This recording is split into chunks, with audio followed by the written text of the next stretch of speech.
Okay, hello and welcome back to the stream. On previous, on previous stream weeks recently, I've been doing Lord of the Rings games. I did the mobile phone Java games of yesteryear and some Flash promotional games based on the Lord of the Rings and Hobbit movies. Today I'm looking at another one of those fun, obscure corners of gaming that I love to do, which is bootleg games. I've done a few bootleg games before on stream and they've all been a lot of fun and very silly, and it's fun to laugh at them because they're often pretty dodgy. Just doing a bit of volume adjusting here.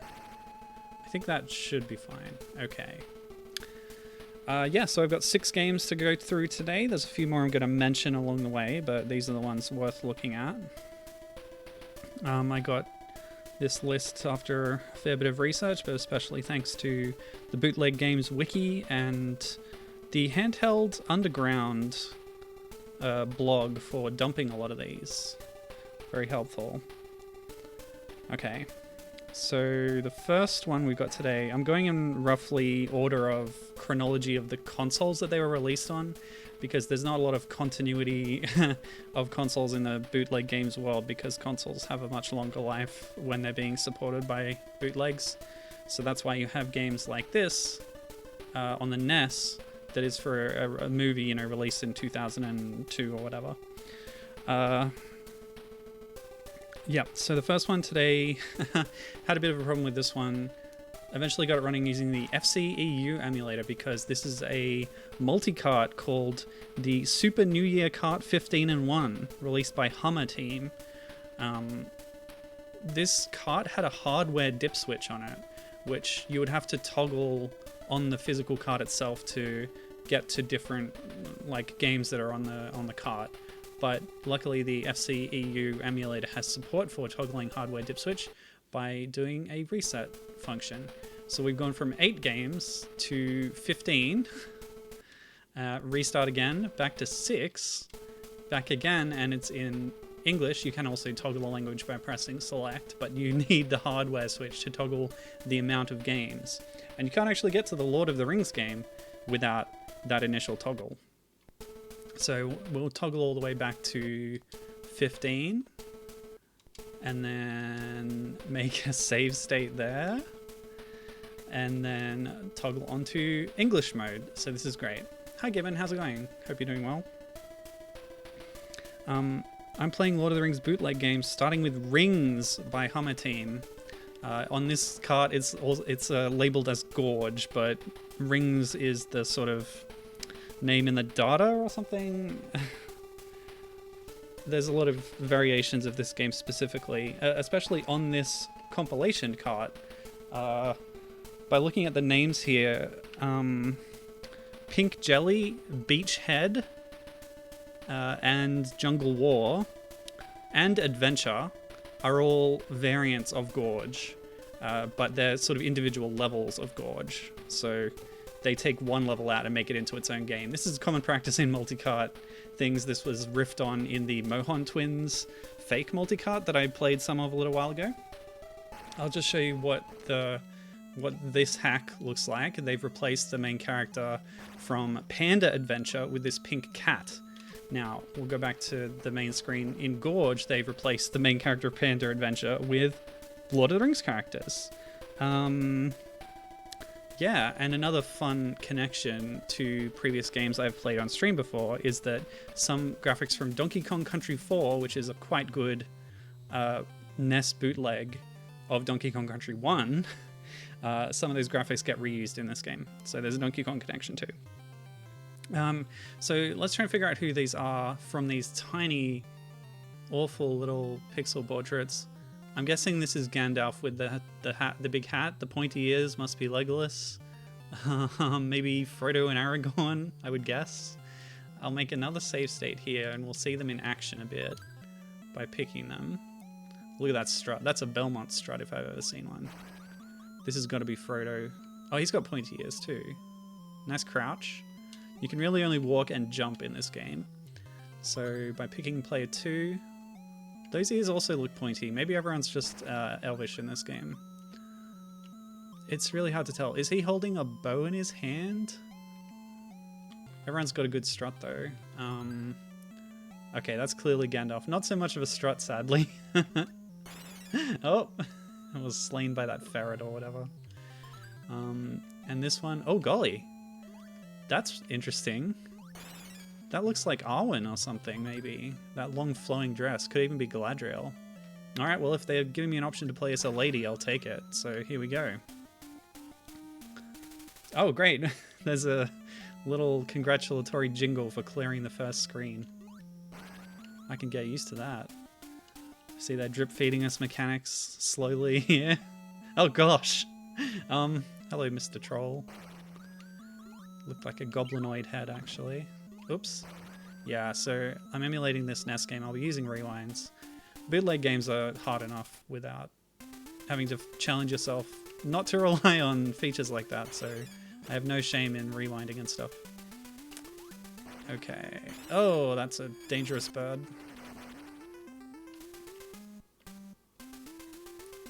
So this is probably the level that's called Beachhead in the menu. Okay. That bird is going to be a problem. Well, I gotta say, the sprites for the main characters in this game certainly take a different style that's, like, pretty distinctive and fun. But the head of that particular creature that was on all fours before does look very movie inspired by the kind of orc designs in the film. Which of course creates a mismatch with my own player sprite, but that's bootleg games for you. I really... Okay.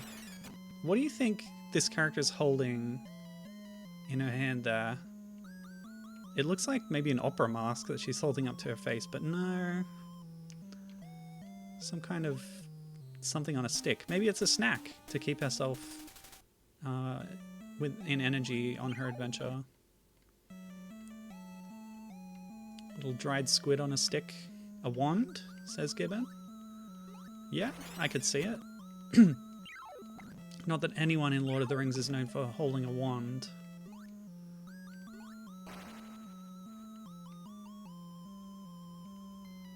So that's like a star on the end or something?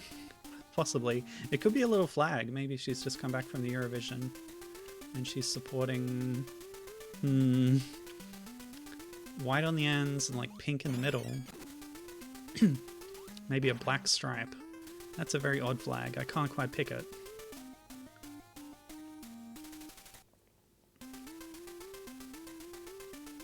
I'm going to say that's an abstract representation of the Greek flag.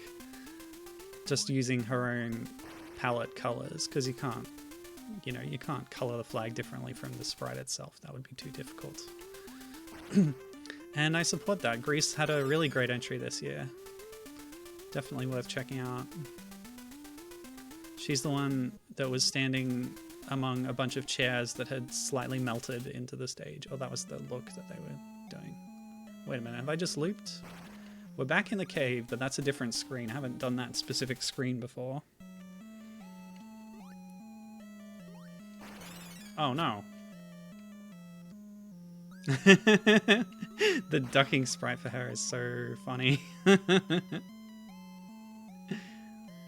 If this is Galadriel, that's one of her very few playable appearances. Arwen has a couple.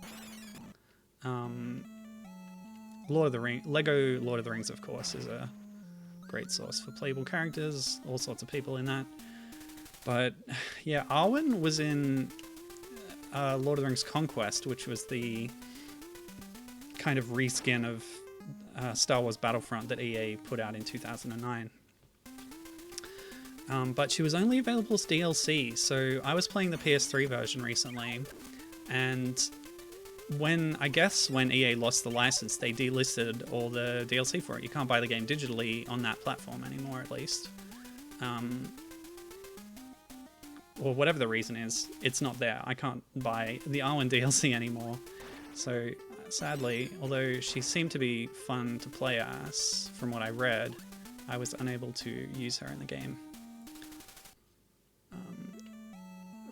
from what I read, like a lot of the characters in that game follow closely one of the character archetypes that are the playable classes in the game, like sword guy, bow guy, magic guy, and sneaky guy. But Arwen was apparently some kind of hybrid character, even though she did use magic, but she had a lot of offensive spells that were ice elemental, which sounded pretty interesting and different. Yeah, but I couldn't get access to her.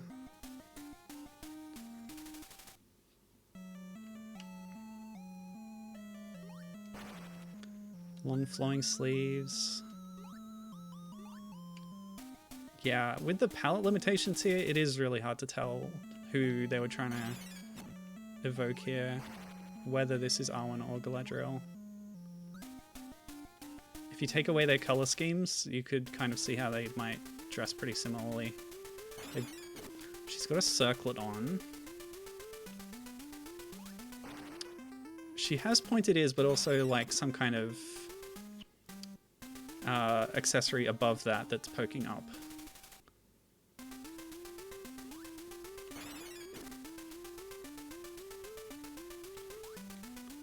But if we look at her when she crouches, the dress kind of, you could think that perhaps the dress parts at the front you can see breeches underneath, which evokes Arwen's riding outfit from the film when she comes upon Strider and the gang after the confrontation of Amon Sul with the ringwraiths. Which has this really cool sequence where, you know, she's dressed in pants and stuff, very practical for riding and adventuring. But when Frodo looks at her, he's said to be, you know, passing into the spirit world or whatever. And when he looks at her, he sees a very different outfit on her, which represents her sort of spiritual form in the non-physical realm, because elves and Maiar, they have this dual existence where the Tolkien Gateway calls it the unseen. So there's things that are seen and things that are unseen, and the unseen is this spirit world that coexists with the physical one. So she has this like flowing white gown in Frodo's vision. So that's kind of what this is evoking for me, is the flowing gown for my sprite here, but when I crouch, you can see I'm sort of wearing pants. That's what I interpret this sprite as anyway. These levels are definitely repeating at this point, so I think we'll call this game finished and we'll move on. So that was Hummer Team's Rings, aka Gorge, only available on the Super New Year Kart 15-in-1. It's a hack of Super Panda Adventure. No, Panda Adventure. Okay, so moving on. Next one I've got for us today is on the Mega Drive, because we're going in that order. Yes. This is from Glory Sun. This should work.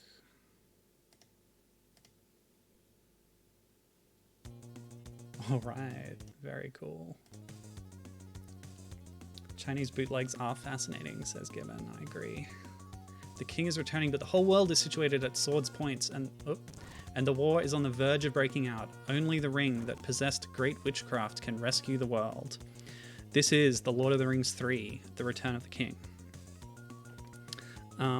This is by Glory Sun, and it actually follows two other games that they put out on the Mega Drive.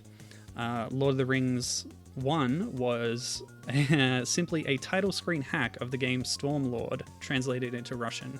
So you have Gimli on the title screen, but the entire rest of the game is identical to an existing game called Stormlord. Similar thing for Lord of the Rings 2, The Two Towers. A game called Rings of Power was hacked to have a new title screen, but otherwise the content is identical. Whereas in this one, they actually hacked some of the game content, so it's more interesting to look at. In terms of what game they've hacked to get to this one, 1P in versus mode, yes, it's a fighting game. So, first of all, Culture Brain which is a legit company, made a real game on the SNES called Super Chinese Fighter. This it had also a spin-off on the Game Boy and Game Boy Color. This led to bootlegging companies making new Chinese fighter installments that were unrelated and unlicensed.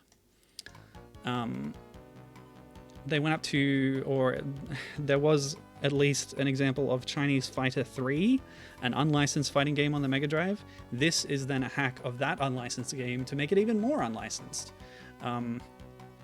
So all these characters are just changed aesthetics for existing characters in Chinese Fighter 3, which is based on Chinese mythology and history and stuff. So we've got the half-orc, as well as the Urukai, which is already a kind of half-orc of a sort. Frodo, who looks very big and muscular and very tough. Legolas, very crouched over type man. Aragorn, extremely buff. And Arwen, of course, who is going to be my pick, who is some kind of, martial arts badass lady. We'll see how she plays, but first, we'll pick her with some button. This button? This button. Okay. And it's going to randomly select half-orc for us to play against. Cool, cool, cool. Alright, so how does Arwen play in this game? Twin knives. Okay, great. That's actually funny because I talked about Lord of the Rings Conquest. In that game, Arwen takes on the scout class for some reason, even though she is known for being a sword fighter and shield maiden. They gave her the scout class. I really don't know why. I think it was a very poor choice. But so basically she walks around in that game hunched over with 2 short swords, throwing bombs and like cloaking herself and stuff. That's how the scout class works in that game. So I guess this is kind of in line with that, although it predates Conquest, obviously. Okay. Glory Sun. I didn't tell you about Hummer Team. Hummer Team only comes up from the first game I played, Gorge.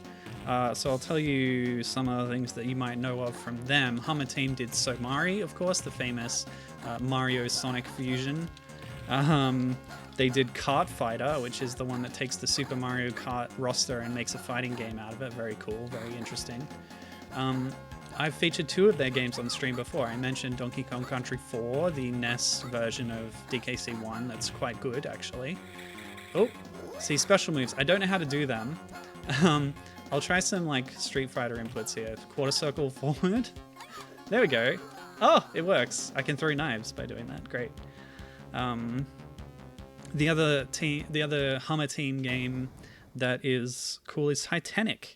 The Titanic-themed game that was a beat-em-up you could play as Rose or Jack.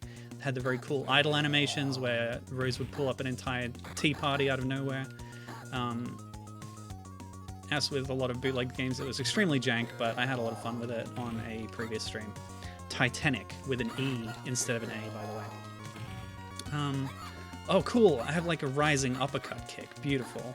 I don't know how to use my super meter or what the little red and green icon next to that meter is, the little orb down there. So I'm just mashing. This is how I play all fighting games though, so it's nothing special for me. I'm terrible at fighting games. Given agrees. The Titanic game was pretty legit. Yeah, had some really awful hitboxes, but it was a lot of fun. Oops, okay, here's Frodo's special. You can block by holding back, of course. That's a good feature for fighting games. Yeah, as far as what other stuff Glory Sun did worth noting, I'm not really sure. They've done a lot of hacks of things, so I mentioned the 2 title screen hacks that they had done to purport to be Lord of the Rings games. That's a lot of what they did, is those kind of title screen hacks that are basically just pirate versions of a game but with a new title screen to make it look like it's a new game. And yeah, it seems like I've discovered the cheese strategy to beat this game, is get someone in a corner and low kick them to death. I don't mind this at all. Oh, he jumped over me. Frodo, you sneaky boy. You incredibly tall, sneaky boy. He's even taller than Arwen. It's crazy.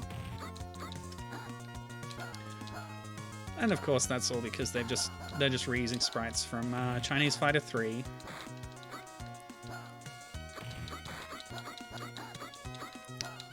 just in the wrong position for that to work. Maybe I should try some more quarter circle maneuvers.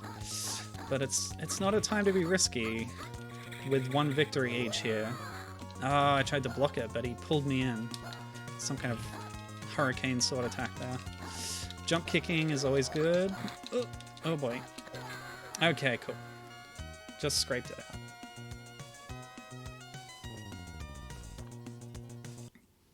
I'm gonna try and maybe finish this arcade mode if that's possible. The portraits are quite good actually. I'm impressed with those. Not the ones that appear during the game in the upper corners because they're just taken from the sprites, but the bespoke portraits I think are quite good.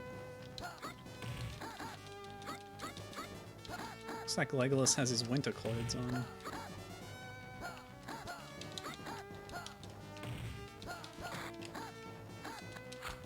Oh, he finally used the bow.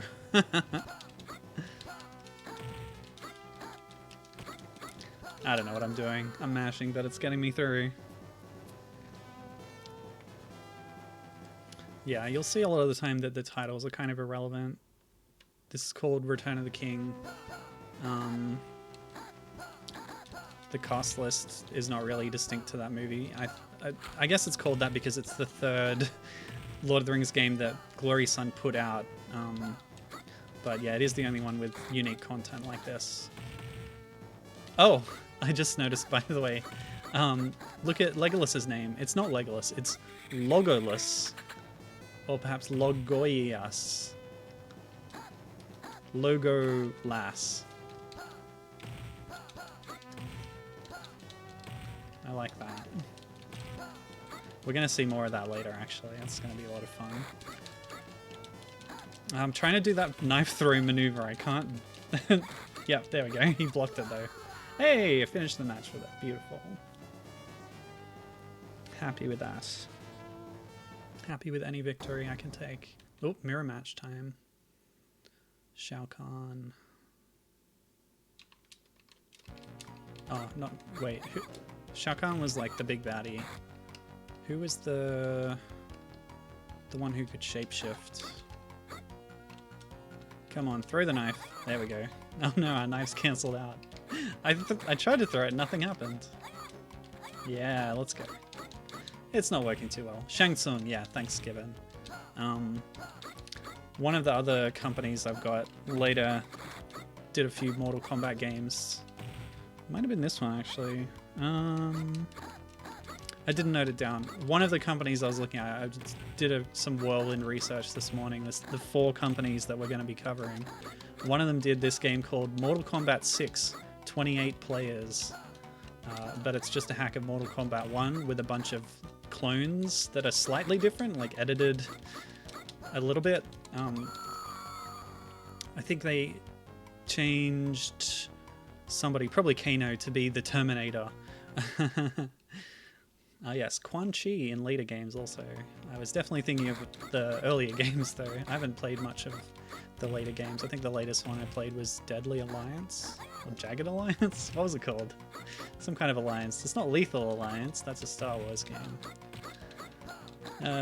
Anyway. I've only played that a little bit. I think the Mortal Kombat game I've played most is Mortal Kombat 4. The first 3D one on the Nintendo 64. Which had a bunch of new characters and gave everybody weapons that they could pull out if you press the right button combination, of course. But like, yeah, Sub-Zero had a really cool big mallet you could smack people with, and I think Johnny Cage had a gun. Yeah, it was pretty cool. Deadly Alliance was correct. Okay, thank you. That was on the PS2, I believe. Oh no! Oh, good, I survived. Yes! Wow, some of these clutch victories are pretty exciting. 4 and Deadly Alliance being 2 of the major ones with Quan Chi in. Well, you got me there. I guess I just don't remember Quan Chi. Oh man, I really got hoisted there. Oh, beautiful. Love that fire arc. Actually, I think they did pretty good with the backgrounds here. I haven't commented on that yet, but this is quite good. This is the Battle of probably Helm's Deep, maybe Siege of Minas Tirith, but yeah, nice detailed background. I watched a couple of videos of annoying YouTubers playing Lord of the Rings bootleg games, which gave me a few more leads to go on for this stream to pick out some games for. And yeah, they definitely commented on the backgrounds in this game. One of the ones was Mines of Moria. There's some pretty cool stuff. Yeah, I should have paid attention to that earlier, but yeah. We're nearing the end of the roster here. I think after this we only haven't fought the Uruk-hai.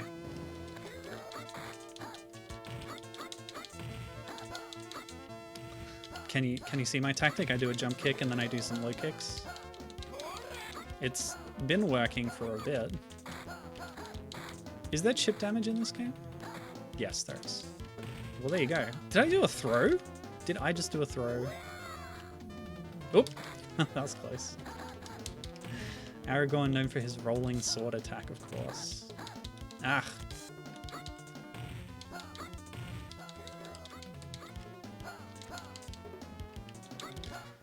I tried to double tap to run, but I don't think that's a mechanic. Come on. Oh, so close. Let's go. Ugh. Whoa. Feels good. Okay, one more. Oh, Legolas again? Okay. Legolas. This is the Mines of Moria background. Very nice. A lot of depth there with the shading. I think that's really cool. And that's got to be new for this game. Because they're obviously making backgrounds based on the films here. Probably. I would assume if they were from the original game, they would be more Chinese. You know, if you see what I mean. Super Chinese Fighter 3. Maybe no super. I forget. Come on, Legolas. We're doing this again. I want to fight Uruk-hai. Get out of here. Got more games to play. Oh. Don't tell me. He beat me. Golly. Nice. Win pose there.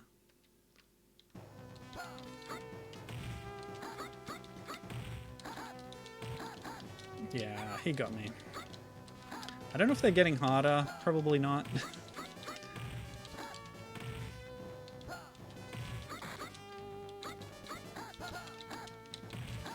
I wish I could pull off cool moves. This is one of the classic style fighting games where you just have to know what the random button combination is to do a special move. A lot of them are like that, to be fair, and I don't like it. That's a mechanic. Yeah, let's not continue. Game over. So we haven't seen Half-Orc. No, we haven't seen Uruk-hai. So I'll just pick him. Versus Legolas again. Where's it going to put us? Back in Moria. Okay, maybe there's not so many backgrounds. So I just want to see what this guy can do. He's got a very high-pitched voice that does not seem to suit his frame or appearance. Let's try that quarter circle. Yeah, it's not really working for me. Oh, that was cool. Okay, I did one thing. Alright. Let's move on. So that actually covers the home console stuff. From now on, we've got some handheld games that we're going to be checking out. So what are we doing first? I'm not sure which one, you know, was released first. That kind of information is not easy to come by for bootlegs all the time. So let's go with... Let me consult my notes.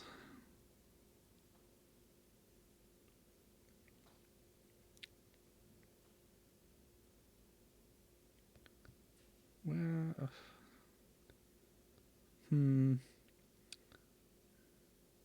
However I do this, it's going to be like awkward, but actually that's a great thing to do. We'll go with this first. All right.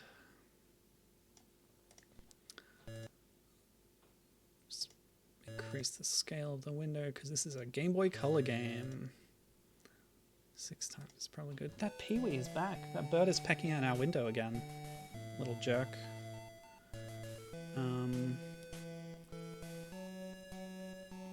Yeah, this one didn't have a translation, but another one I found did. So very cool title screen. I dig that representation of the characters. Looks like Frodo, Aragorn, and Gandalf, of course. This is called Mo Dao 3 Wanme De Shijie. And really, sorry for the pronunciation, but it's a game by Vast Fame, who are known for the Zook Hero series and a lot of Digimon hacks. This in particular is very interesting, and I'm sure Gibbon will find this interesting. There was a game on the Game Boy Color called Mo Dao, which translates to Devil Island. You might know it as the Getsu Fuuma Den unofficial installment. It kind of mashes up Getsu Fuuma Den and Castlevania on the Game Boy Color, uses the structure of Getsu Fuuma Den. Very interesting little game. And yeah, this is basically a hack of that. That's an interesting sprite. Dud. Yeah, it's kind of based on that, reworked slightly. They've removed the overworld portions of the map screen, so it's just a series of linear stages, side-scrolling. They've also seemed to have swapped out some of the enemy sprites, because I'm pretty sure that was the Pokemon Grimer back there. And we saw something that looked a lot like a yokai there. Traditional Japanese style thing. That might have been from the original. A lot of the enemies in Getsu Fuuma Den are taken from Japanese folklore, of course. Mythology. Damn, I'm dropping a lot of frames. Sorry about that. But yeah, if you didn't catch that, Gibbon, I'll wait till my thing goes green again.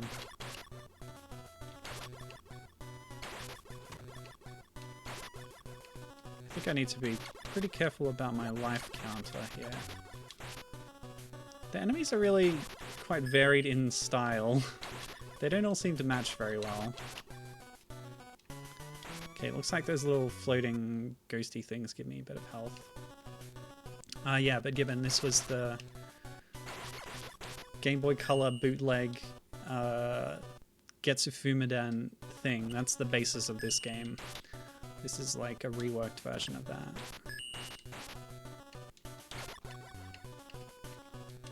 There's a couple of other games that similarly use that as the basis. I should have actually looked up who originally made that one. But yeah, sometimes bootleggers take each other's games and edit them, so I'm not sure if Vast Fame was responsible for the original or if they have done that here. It's probably worth looking up. Just do that real quick. Mo Dao.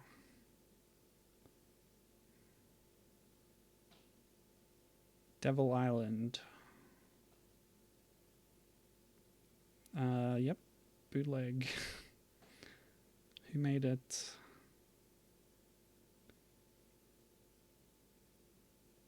Also known as Akumajo 2 Getsu Fuuma Den. I'm seeing that it might have been made by Vast Fame as well.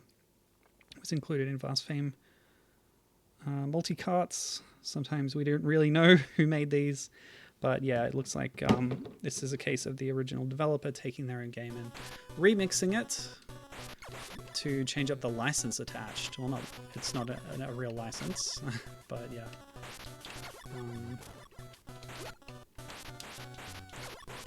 Yeah, okay, Gibbon's filling me in on that stuff in chat now as well. She says, I was vaguely aware it got reworked, and by reworked I mean slightly changed the main character sprite and removed the overworld. Yes, that's exactly what this is.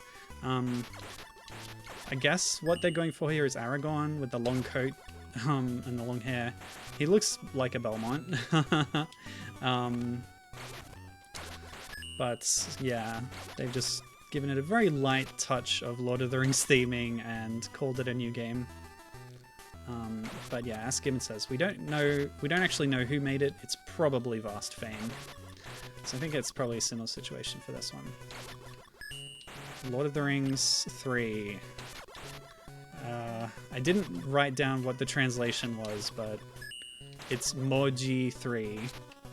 M-O space J-I-E 3. Oh boy. With such little life, I'm gonna have to struggle to fight this boss, which is a skull with a sword poking through it. Very cool, very metal. I don't think I've hit it once yet.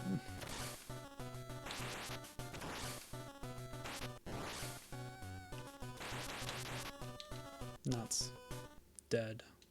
1 life left. And I start from the start? Yeah, no thanks. I'll do my rewinds if you please. Is it? Yeah, okay. It's flashing, like the palette on it is cycling when I hit it, so that you can actually tell that I'm getting a hit in. So that's a hit, but I also got hit. Oh boy. The fireballs, they're nuts. That's a hit. I got hit. I could crouch there. Oop, I can crouch here. Okay. Well, that's no good.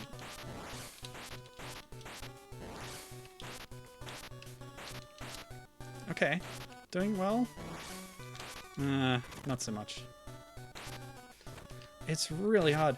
My sword has such a small hitbox that it's difficult to avoid getting hit when I go in for a hit. You know? Ugh, okay.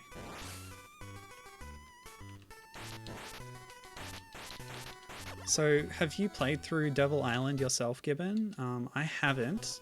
So I was wondering how much of the other content in the game has been changed. Are the Pokemon in the original Devil Island? Or are the enemy sprites new too? Some of them look like they would belong in a Getsu Fuuma Den type game. Oh, Ghost killed me with an invisible projectile. Just drop a health for me. I don't even know what that does. Does the bag of money give me XP? What does XP even do? Okay, mummy, that's cool. The art style of the mummy doesn't really match because my character sprite doesn't have outlines, but the mummy did. Those are out of like Wario Land or something. Not Wario Land. What would it be? Bear Trap. Not sure. You actually can't avoid taking damage there on that jump. It's ridiculous. Gibbon says that she's never actually gotten to the bosses in Devil Island. Lol. Can't beat the Gate Guardians to get keys. Well, if it's anything like this, which you say it is, then I do not blame you. She says, oh no, those are all the enemies from Devil Island. Right down to the Pokemon. Okay. So the only thing they've changed here is the main character sprite and removing the overworld, which is arguably one of the more interesting things about that game. Oh, that's the other thing that I did read about this. Those bags that I'm picking up, they would be contributing to my money amount, but with no overworld, there are no shops in this version of the game, and therefore no use for money. So the money drops, you collect it, but you can't spend it on anything because they remove that mechanic without removing the collectible associated with it. Isn't that remarkable? Okay, a new enemy at least. I don't know how much longer I'm going to play this. Some of my other games today are quite long, but I'm definitely not going to play through the whole thing of those. Yeah, it seems like, yeah, they've removed the secondary items as well, if that's a mechanic in Devil Island. It's definitely not here. I'll try, yeah, I can pause and that's about it. I press up and attack, select, nothing is doing anything. So it looks like I only have my little sword attack here. So stripped a lot of mechanics out for this one, sadly. Where was I looking up Devil Island info? Just on Bootleg Games Wiki, I guess. Yeah. When I searched for it just now, I got a result from the Getsu Fuuma Den Wiki. Oh, of course! You did that! Gibbon's a moderator on the Getsu Fuuma Den Wiki, and she's responsible for filling out the the articles about it. Yeah, she's done a great job over at Getsu Fuuma Den Wiki, including coverage of the bootleg game. So thanks for that.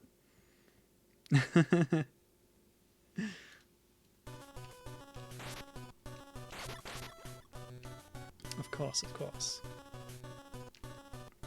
Given some lot of service to the Getsu Fuuma Den community, including documenting other appearances such as Automedius and Bomber Girl. That's my game over. So let's finish it there. That's enough of that one.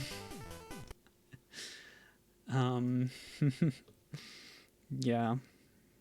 That would be easier with extra weapons and a shop to improve your abilities. Oh well. So if you're interested in that game, check out the original Mo Dao, Devil Island, and check out Gibbon's wiki page on it on the Getsu Fuuma Den wiki. Okay, the next game, another Game Boy Color one, and we're going to be covering the fourth of our 4 companies, which is Syntax. And their game is King of Ring, also known as the Lord of the Rings, the Fellowship of the Ring, or Ji Huan Wang Shuo Bu Chu.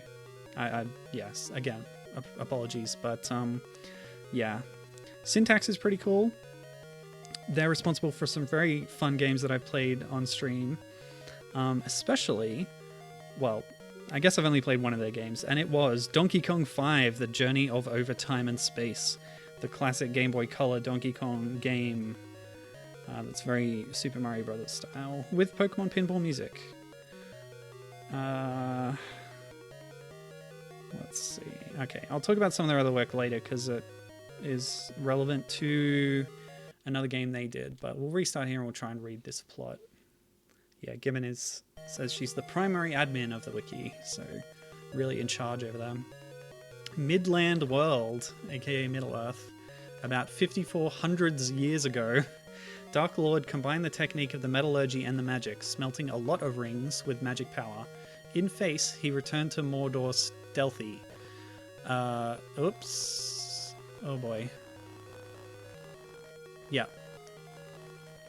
In face, he returned to Mordor stealthy, smelting a most powerful ring, and with this ring's magic power to control and suppress the other rings, and to establish the powerful Dark Kingdom.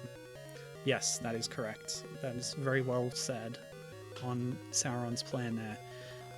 Midland World, before the end of the 2nd century.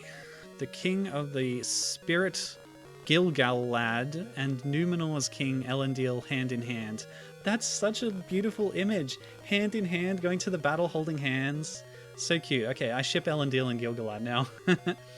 Composed the League of the Human and the Sprite. After the Flaming War, Dark Lord failed finally. The inheritor of the Elendil used the fragments of the Saint Sword, slashed the Dark Lord's finger, and occupied the ring. Probably occupied, but with a C. Anyway. Okay.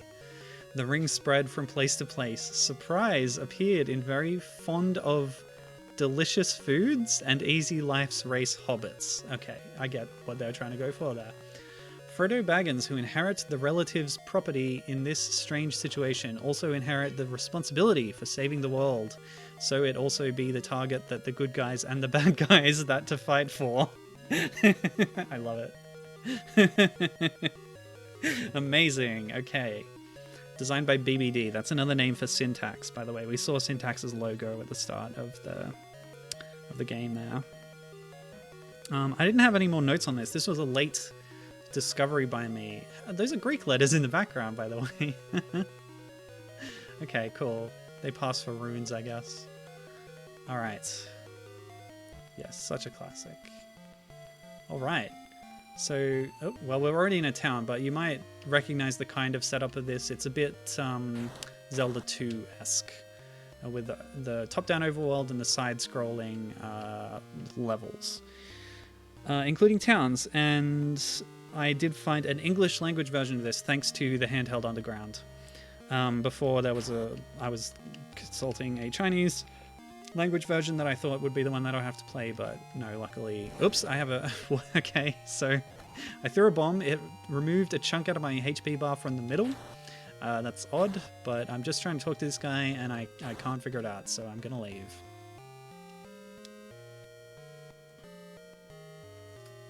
Okay. So there's another place to visit here before we get to the first action stage. And this is this guy. Only profoundest philosopher can pass this place. I'm going to assume that's talking about Gandalf, because we do get to play as him soon. Profoundest philosopher. It's a very good way to put it. So there's these invisible stage tiles, just like Zelda 2. Pretty nice background for the GBC. Very highly dithered, of course.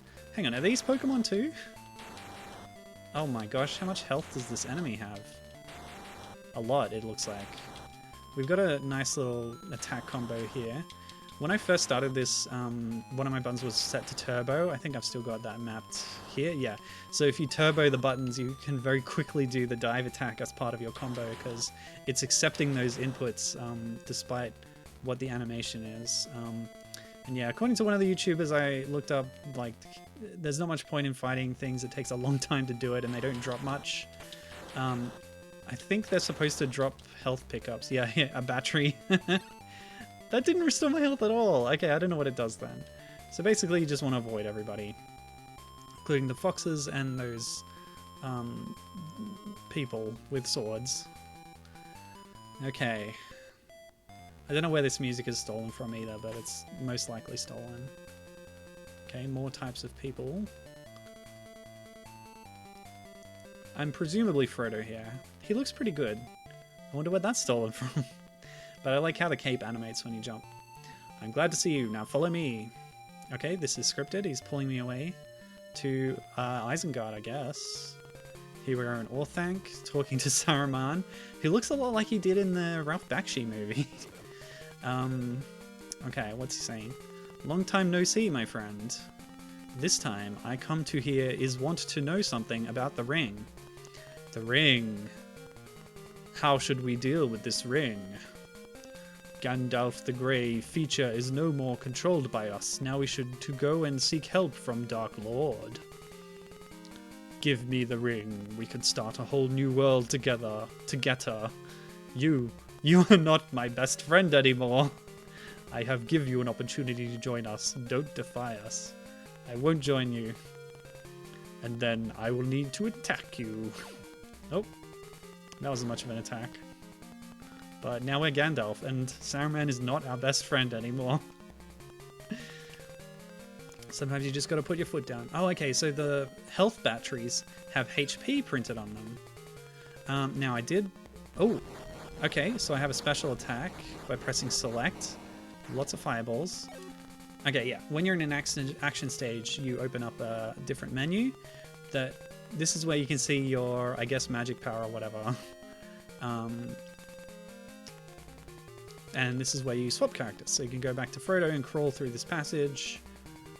Ranger, you can't destroy it without the Power Stone. Why did it say Ranger? I don't know. Maybe we need the Ranger. And the Power Stone. Okay, to get that special battery over there. Everything's batteries in this game. Okay. Just so we can see both of their climbing sprites there, but I think it's better to play as Gandalf. Oh man, everything just takes so many hits. Okay. No, it's still around. Can we attack jump? Yeah, we can. Okay. I'm just giving it an earnest go to try and beat this baddie. Oh, come on. Finally. And we got the battery and literally nothing happened. Like, my health did not change. When you're Gandalf, you have a range attack, which is much better. Oh, God. Game over already. Okay. Well, I think we saw the best cutscene in the game, which is you are not my best friend anymore. But I do want to bring the... what was it? The most professional philosopher to that guy. So we'll try again. I didn't save, did I? No. Nice egg. Okay. Start again.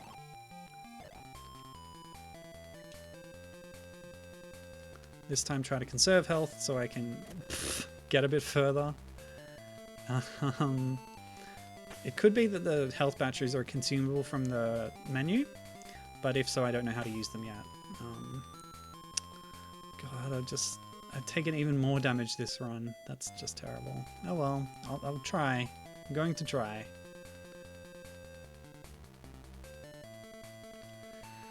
Yeesh.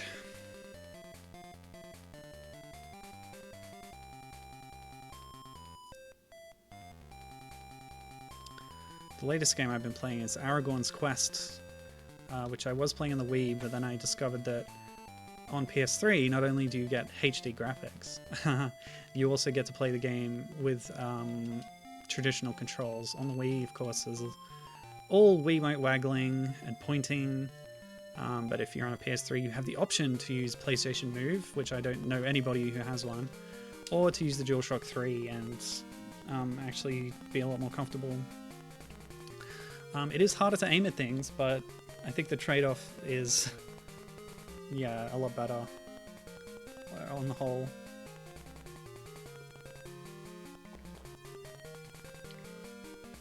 The other unexpected benefit of playing the PS3 version of Aragorn's Quest over the Wii version is when you run for a little bit, you start running faster, like you get to a state where you're dashing. On the Wii, there's like the heavy motion blur filter that pops up when you start running fast. On the PS3, there is none. It just looks the same the whole time. So, yeah, that definitely, if nothing else, would make the PS3 version the best. And if you're noticing any stuttering here, that's not the stream, although it often is, thanks to my internet. The game is stuttering. It's having slowdown and problems, probably due to too many enemies being in the same vicinity.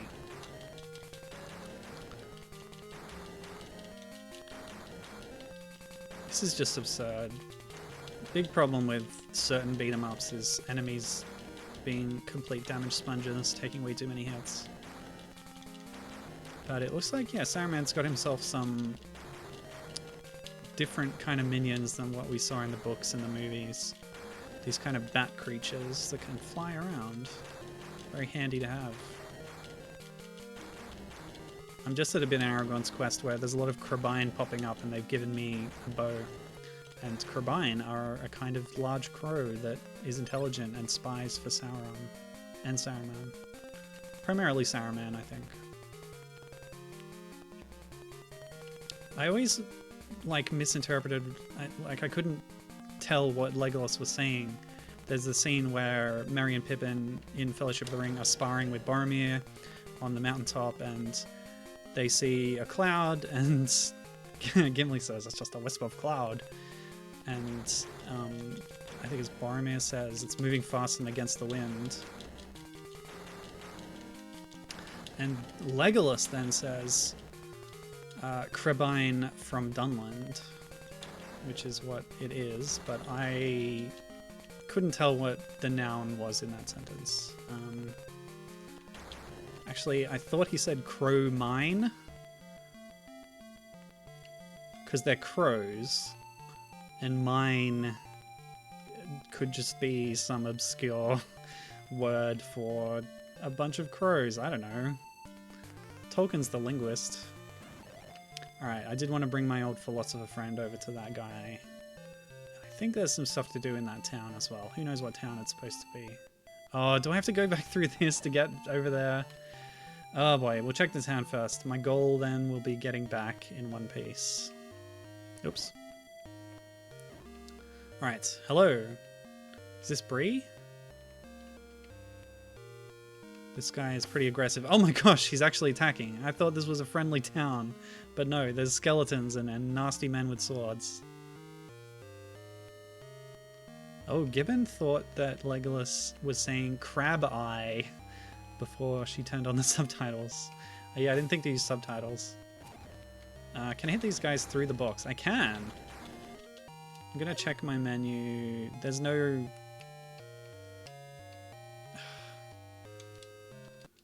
Oops, sorry. Oh, well, I've accidentally used my 5-hole attack. There's no battery in evidence. I can't change which spell is highlighted. 2, 4, A. I don't know what any of this is. Oh, okay. Oh, okay, cool. So press A from the menu, and that'll use this healing spell. Very handy. That's gonna get me out of some trouble. But also, I only have 3 more uses of it. Oh, there are so many dudes around. Just go away. I don't even know what I'm trying to do here.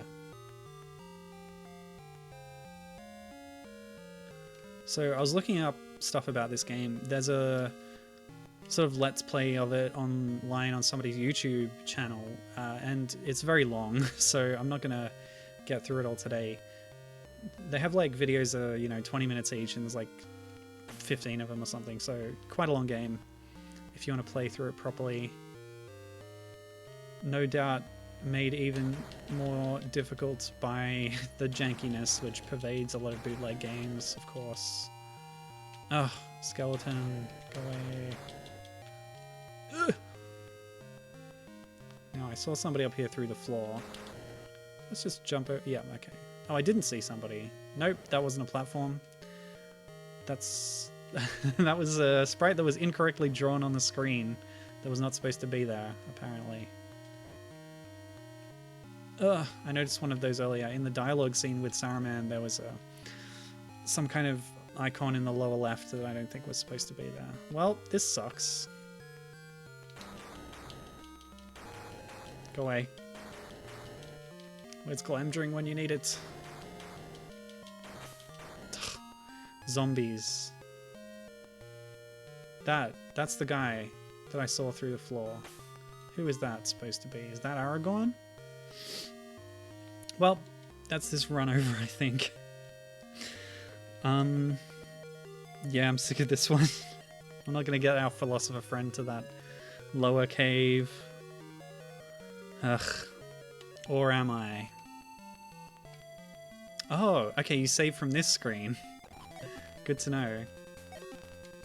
Alright, I'm doing it. Let's bring Philosopher Man to the cave. Go away, jerks. Glad I thought to make that save state. But I'm not going to make an actual save game, no sir. This is a cute Gandalf sprite. I like this one. The hat, the drapey cloak that moves. The beard, it's all there. It's much more readable than the sprites from Gorge, the first game we played today. AKA Rings. Is the game volume too loud? It looks a little loud. No, it looks okay. I think it's fine. Go away. It looks like a Nidorina, you know? A Pokemon. It's gonna be a common theme, I think, with these games. Pokemon mashing up with Lord of the Rings. I don't mind it. Alright, here we go.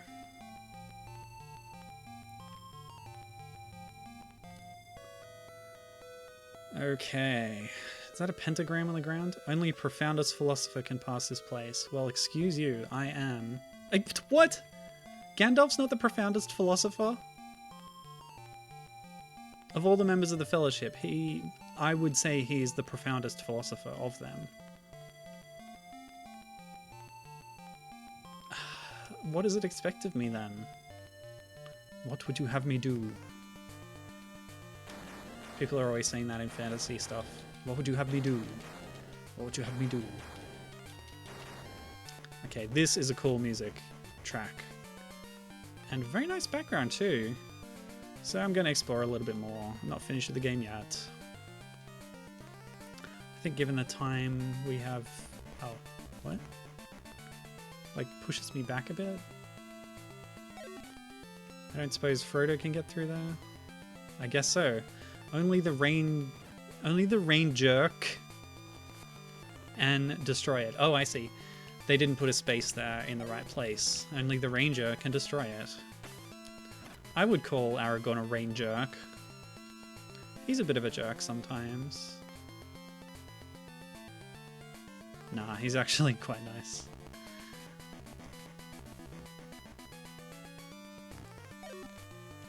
Aha, gameplay. And yes, performance has suffered due to having multiple enemies on screen.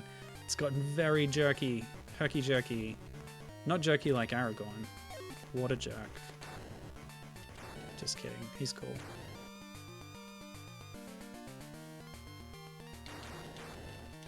Ah! Alright, time to use the healing spell. Let's get that back. Maybe the HP battery just fills up my health spell power limits or something. Who knows? They just keep spawning in just off screen. Alright, you jump over me, I'll jump over this. Wait, the spikes did barely any damage. In games like this you expect spikes to be instant death, but the enemy did way more damage than the spikes. Wow, what was I worried about? Something weird about Gandalf's hitbox when he jumps. He gets pushed back from ledges like that. Volume's fine. Okay, thank you. What? So I can't get through here without the Ranger Power Stone either. And I saw what I thought was Aragorn in that Bree town, but I couldn't get to him because I couldn't jump over that lip. Is Frodo better at jumping? Looks the same to me.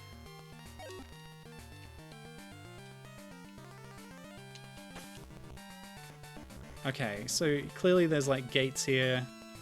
You have to unlock new members of the Fellowship and their abilities to progress in various zones.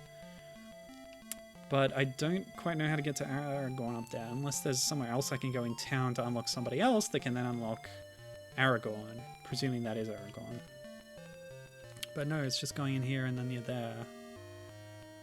And heal again, thank you. Was there somewhere else I could go? I'm getting too wrapped up in this game. I need to move on soon. Soonish. Time's not too bad. Ah, stupid zombies, contact damage. Other enemies, you don't take damage until they attack you, which is a good way of doing it. But the zombies appear to deal contact damage, unfortunately. Ah, the battery. Ah, go away. This game's not great. Okay, so I didn't go out here before, but that leads nowhere. Shortcut exit, I guess. Okay, we're gonna give it one more go. And then I'm gonna move on. I went in there, didn't I? Actually, I didn't. Because there was a zombie there and I just ignored it. So this time... Oh, go away! Okay, a new path. Oh, great. Only the rain jerk can destroy it.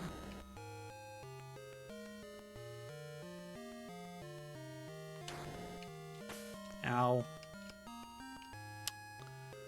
Oh boy. No!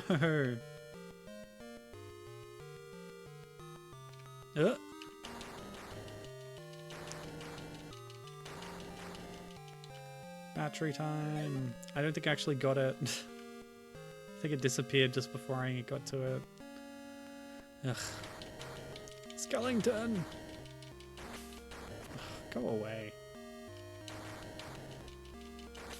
Oh, really?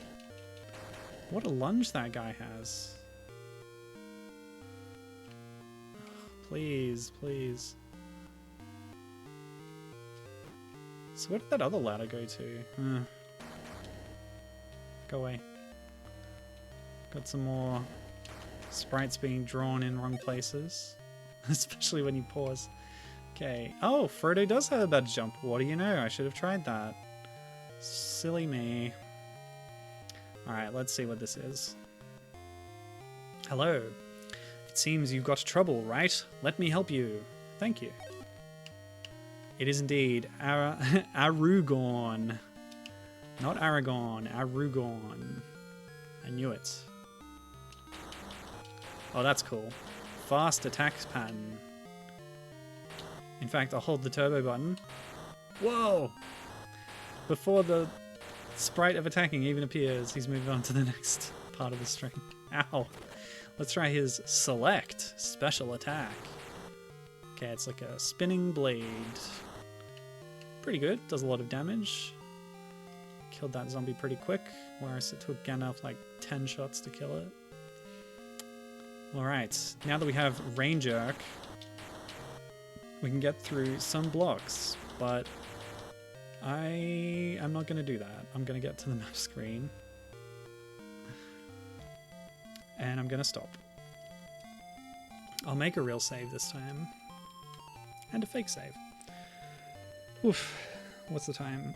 Alright, there's one game I wanted to get to in particular, but we'll do it last. And I want to put more time into that because I think it's better made than any of the other ones today. But first, we've just done the syntax game, King of Ring. So next we'll do another syntax game. And we wouldn't have been able to play this without the excellent hacking skills of the Handheld Underground people. Because Syntax's GBA games often have problems, or rather strong encryption. That means they're very hard to dump and then emulate. Now I know this is loud, I'm turning that down, it's quite loud. But they managed to crack it. I don't know how they did. I read on Bootleg Games Wiki earlier, that's so loud, earlier this morning that as of 2020 that encryption was cracked. So it's possible that their Donkey Kong 2 game, which is one that I had to leave out of my big expose on Donkey Kong bootleg games, might be able to be played at some point. So I'll have to try checking in on that again later. But yeah, Syntax used this engine on GBA to make a whole bunch of games in this same engine, which apparently derived from a Digimon game on SNES. But they hacked it and they put all sorts of different properties into it. One of them was Lord of the Rings. So this is very similar to a lot of their other GBA games, but yeah, again, thanks to Handheld Underground for hacking it and stuff. Now, if you've played the Lord of the Rings movie games on GBA, Two Towers and Return of the King look just like this. I think they ripped off like the font and some of the elements here from the official games by what was it, Kryptonite?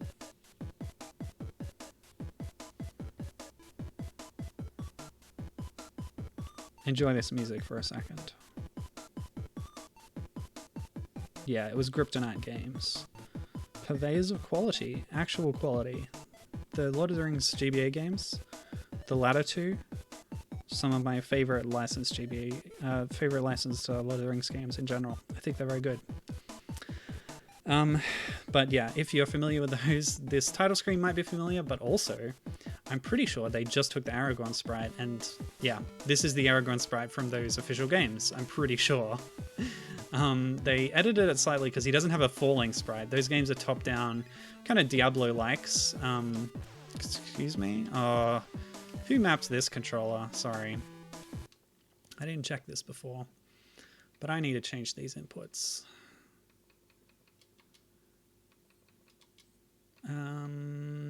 Yeah, so this should be A. This should be B. Okay.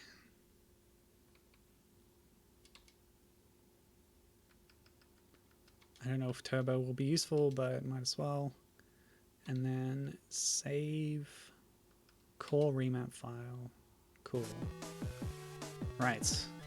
So whenever you attack... Oh, what?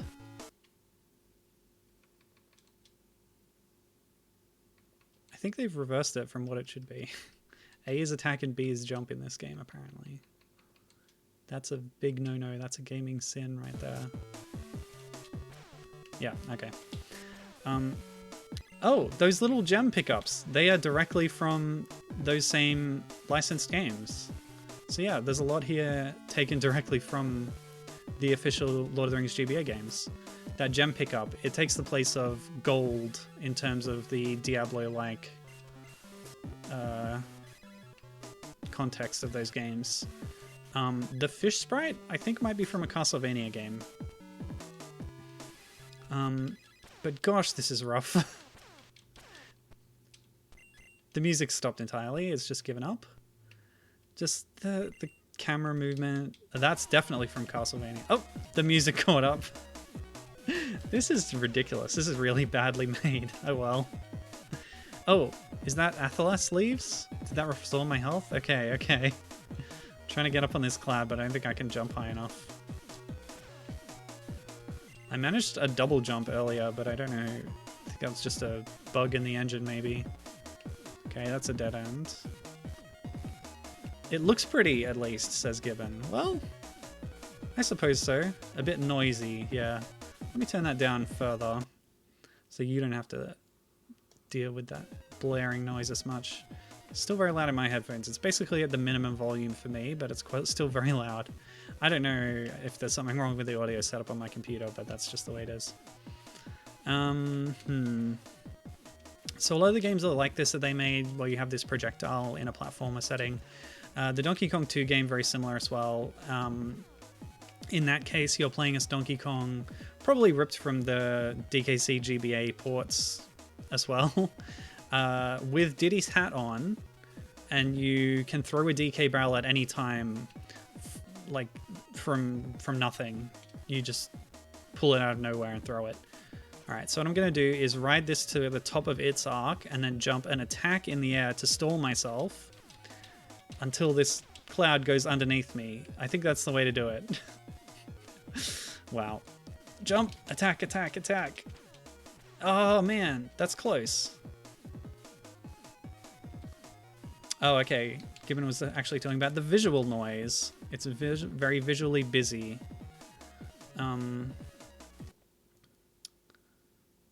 Just gonna... Whoops, that's not good. 5 times. I couldn't see the volume slider. Alright, I will turn that up a little bit more. Boo, boo, boo. It's difficult. Alright. How's that sound? Is that okay? Otherwise, yes, it is... like, the background blurs in with the foreground.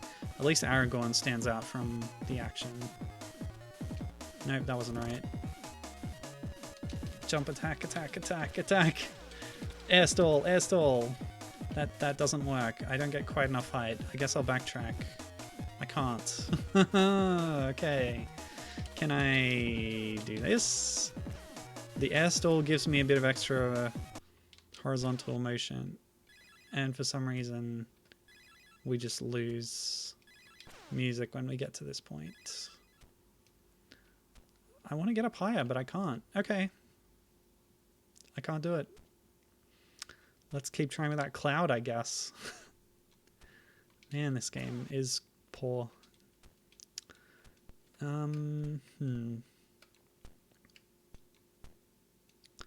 Like, the sprites are pretty well done.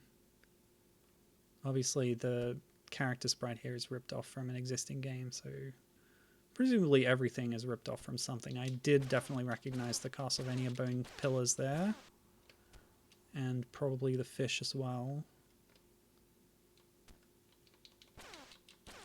Come on, please. That must be the top of my arc. Oh, this is where actually turbo would be handy. Let's try it out. Turbo! It worked! The turbo button. So you need a turbo button to succeed in this video game. Amazing. Now we're progressing on the upper path. Oh! The music's back. So, you know, in some platformer games, there's a sort of mechanic where you can just...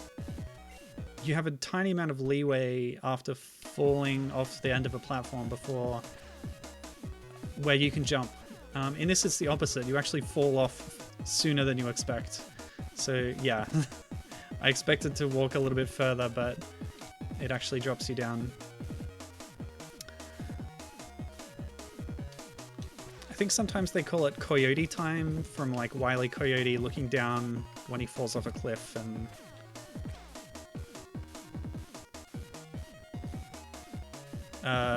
I don't know what's going on here.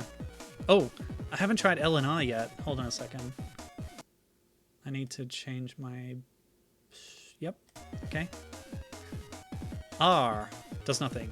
L does nothing. Great. Fantastic. So I don't know what this is and I can't pick it up. I don't know what this is and I can't reach it.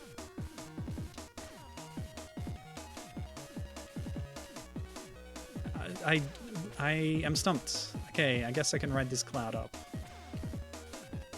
Then I'll grab the blue thing. What did that do? It filled up my health with red health. I don't know what that does. It looks from my HUD that I have one ring. Appropriate. Don't know if Aragorn ever bore it. He definitely did not. Oops.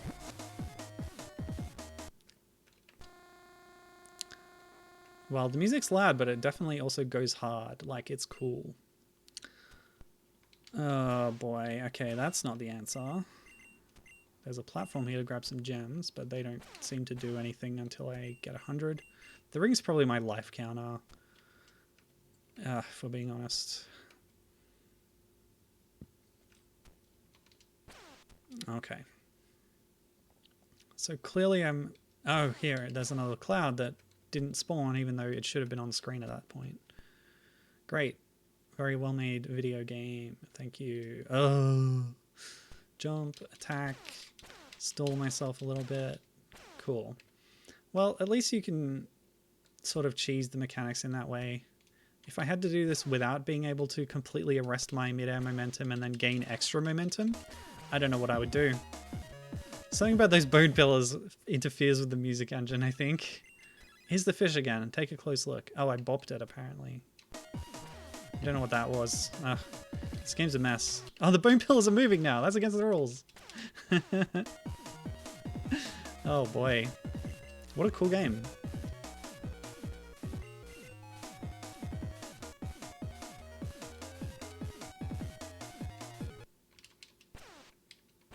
Nope. The music just, you know, it has to take breaks. Everybody needs breaks in their workday. Yeah, so it takes a little time off every now and then, and I will not begrudge it that. Okay, back this way. I do like having a ranged attack too, that's really cool.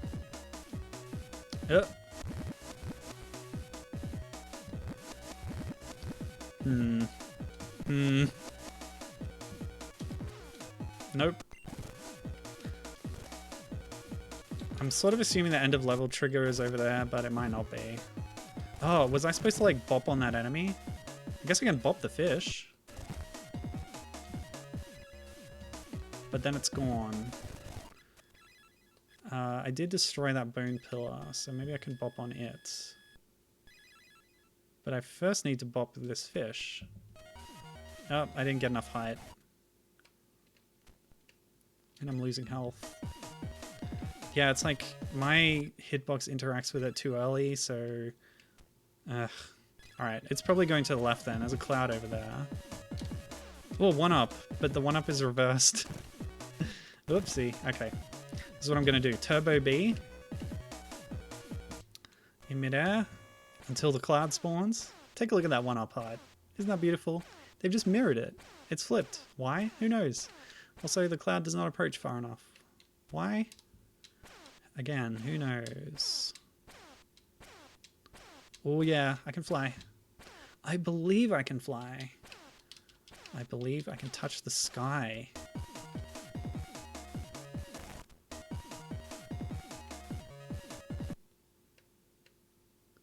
Okay, so these thorns hurt me, I guess. Get a lot of iframes though, it's good. Do I just need to go down? Yeah, we're dropping down. Who's this? That's definitely a Castlevania Flea Man. Oh boy. I didn't know there would be such another Castlevania connection today after Devil Island. Which is vaguely Castlevania adjacent. Do we win? Whoa, nice. Stage 2. What is the game going to throw at our eyeballs this time? And our earballs, by the way. Speaking of eyeballs, what's this guy? Go away. This stage is a lot more pleasant to look at. Oh, nice sprite. Okay, fish, you're dead.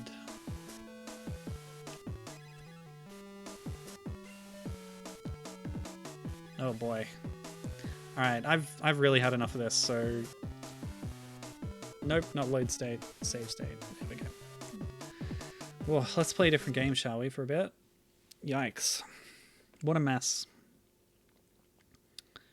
And there's many more like it that will now be available thanks to cracking that encryption. Alright, this one is also called The Lord of the Rings, The Return of the King. And we're returning to Vast Fame, who was behind the earlier, the Devil Island one. So, one of the better ones, I guess. Alright.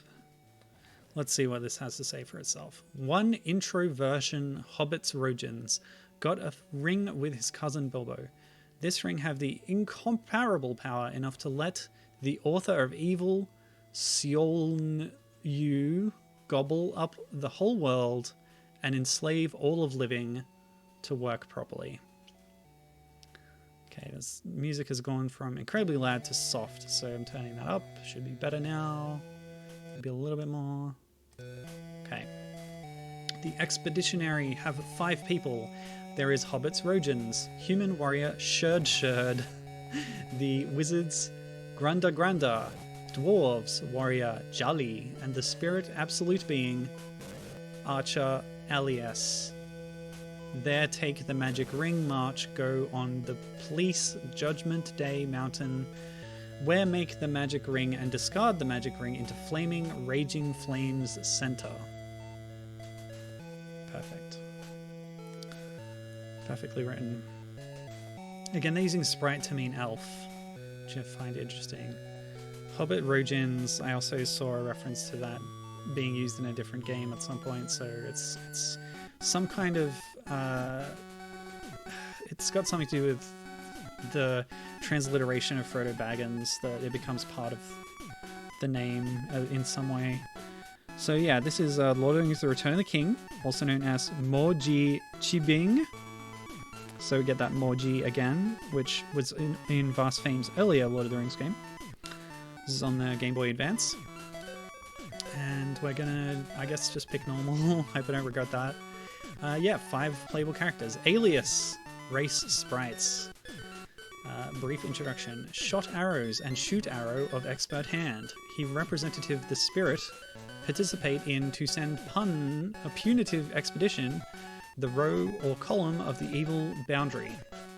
Very clear, very well written. Granda from the wizards. One have big power wizards. He must face the test of biggest whole life. Send a punitive expedition, the magic ring. Jali of the dwarves. Very cool, very Gilius Thunderhead style. He is a coarseness man, but utterly loyal. He is always ready to smile, to also love angry. Love angry, okay, great. Sherd, unclear, probably Aragorn. Human, with asperity. Once an ego exile, many year. Okay, yeah, exile. But he participate in to send punitive expedition the row or column of the evil boundary now. Yeah, they've got this phrase that they've sort of clumsily translated. Punitive expedition, the row or column of the evil boundary, which they've used a couple of times.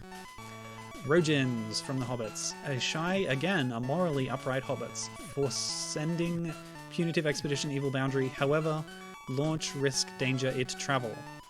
I could kind of make sense of that. And yeah, very cute character sprites. Newly made for this game, I would guess. And they look good. Sort of interpreted into this cartoony style. Now it's the hard part, is where I have to actually pick a character.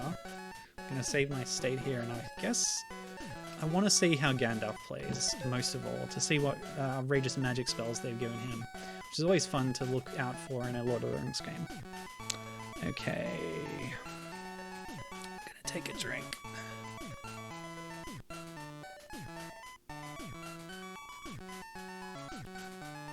Yeah, so who knows what this island is supposed to be, but we're starting in the desert. That's the orc. That's the face that I was thinking of, that was used in Gorge earlier. Okay. Magic ring, go on Expedition Brigade. Enter, look endless of Maganji Desert. Actually, at this sliced desert, have what the danger is waiting for, go on Expedition Brigade? Love it. Very cool. Written with little knowledge of natural English, which is what makes it funny. Like, it's not cool to make fun of people whose English is poor, but it's also funny when it's in a product like this, which was really never intended to be viewed by an English-speaking fluent populace, I would guess. Okay. So that's a bit rough. Please, please. Okay, so shoulder button does a big special attack, many fireballs.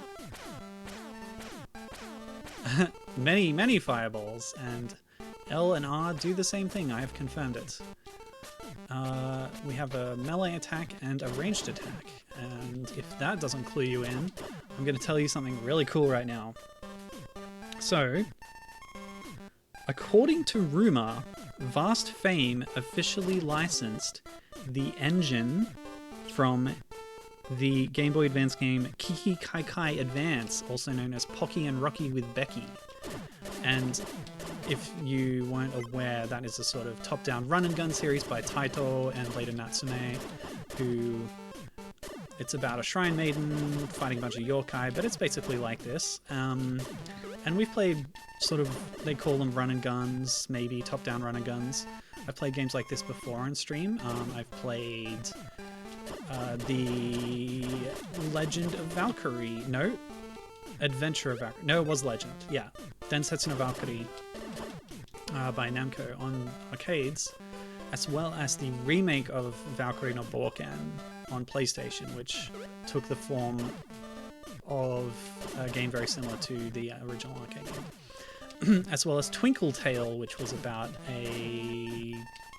some sort of magic person running around. I don't know. It was a long time ago.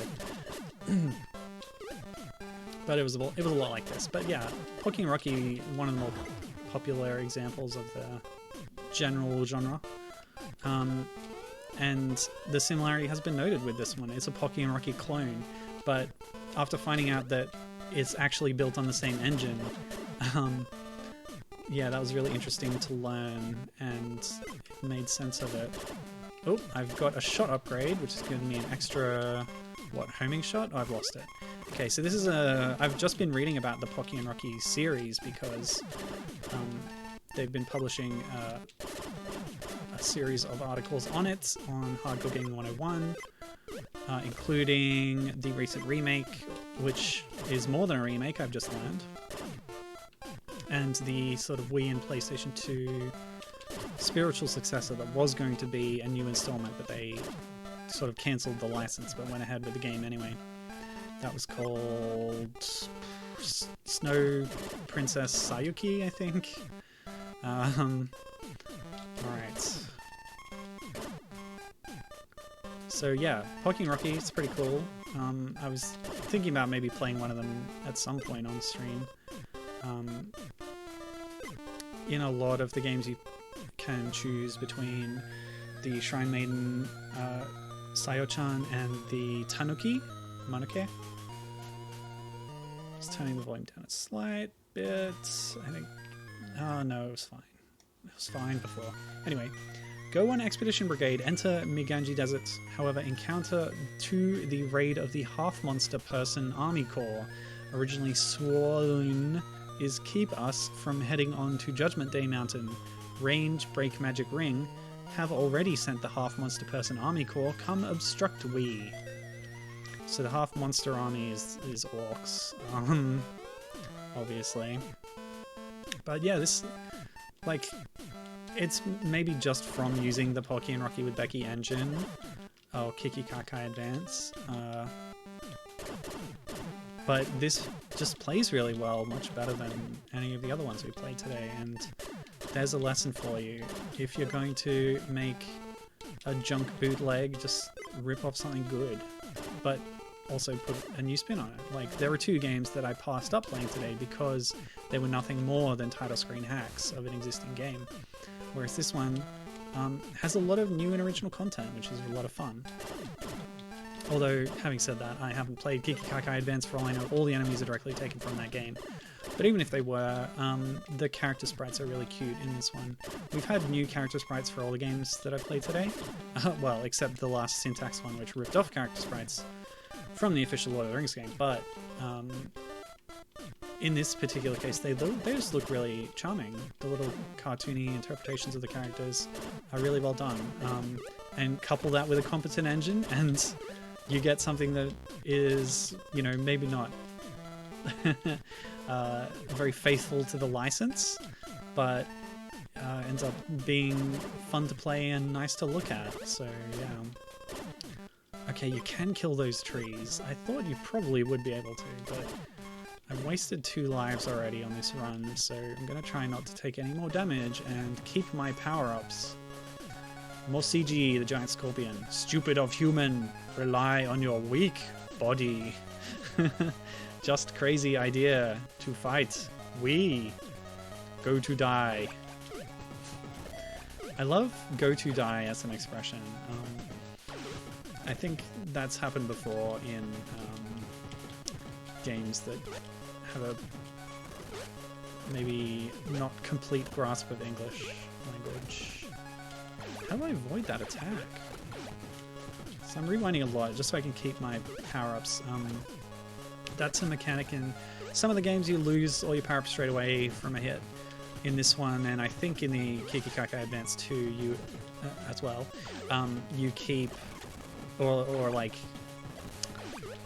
a hit only removes 1 level of your power, basically. So yeah, looks like the boss was taking damage while it's in the air because its shadow was blinking. Oh, this is tough. I don't know how to avoid that attack, actually. Oh, and I haven't tried my melee attack much either. I did read that starting in Kikikakai Advance, I believe, the melee attack can be used to reflect projectiles of enemies, so I should be trying that more often. So since I have the sideways attacks, I'm able to shoot while dodging, which is very nice. And the extra round fireball is sort of tracking attack. Wherever I am, it'll go towards an enemy in its initial trajectory. And that's boss 1 down. Very cool. I'm very charmed by this game. Level 2 is Pit.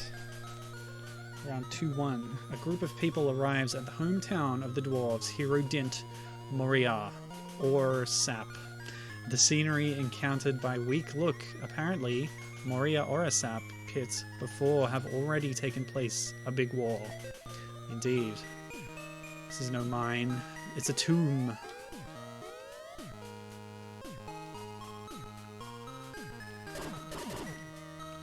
So I guess the desert was meant to be just the wilderness outside Rivendell on the way across the mountains. No detour to Caradras here, not necessary. Skip straight to Moria. I wonder how much of the game, of the story this covers in this game. One thing I read about it is that despite the title of this game is The Lord of the Rings, The Return of the King, but apparently it's merely based on the Fellowship of the Ring, which is fine. I think Fellowship might be my favorite installment. In terms of its tone, it's a lot more like action-adventure kind of thing.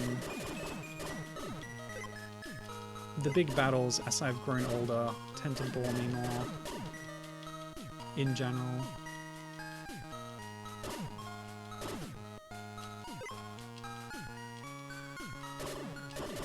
There's a lot of fun set pieces in the first one.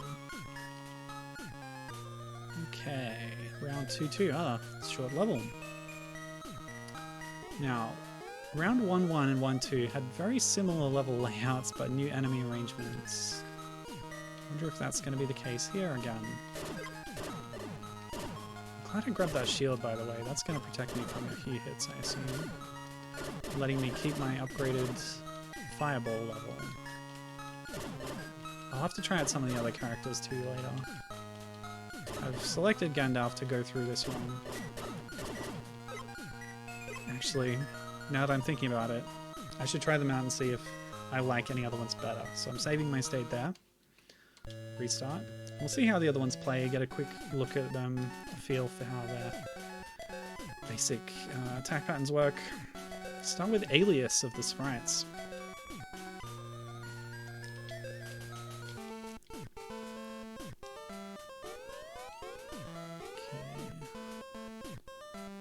So cute. Well, clearly, as you might expect, Legolas has... Oh, beautiful. He's got a spread shot. I like that. Not quite the horizontal shot that Gandalf does. Oh, the ring must be for a special attack.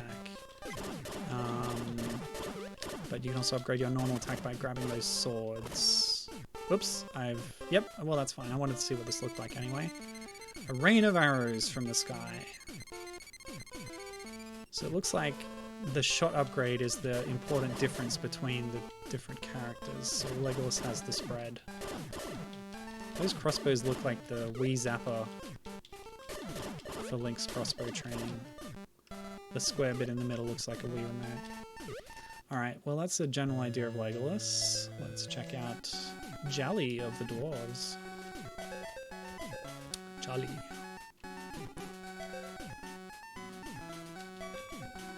Jolly the Jolly Dwarf. I assume everyone has a ranged attack. Whoa, thrown axes in a wave pattern. I didn't try Legolas's melee. Foolish me. That's cute. I like that a lot. Gimli's sprite is cute. Now, dare I hope for an attack upgrade to see what his enhancements look like. Nice! I still have yet to try the melee attack on someone up close until just now, and it looks like it knocks them away in a very comical fashion. I appreciate it. So Gimli's upgrades give him a double shot going out both sides of his body, very cool. Which we can then do at angles to get axes going pretty much all over the screen. Pretty cool. Do a quick look at Legolas's melee.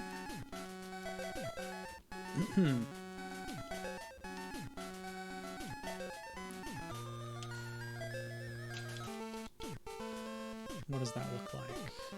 Yeah, I get it. Oops. Apparently I've got my controls mapped in such a way that fast forward also activates the special attack. Oh well. So he's got a little knife that he swings along. And blinks while he does it. Sensible. Cute. I like that. Okay, Sherd. What have you got for us, my friend? Oh, I forgot Gimli's special attack. Alright, so we have throwing swords. Possibly knives. Aragorn has a special attack in Two Towers GBA where he throws a sword.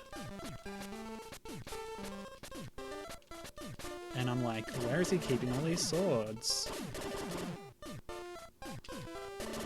But it's like, yeah, he properly is throwing a full, you know, broadsword at his enemies.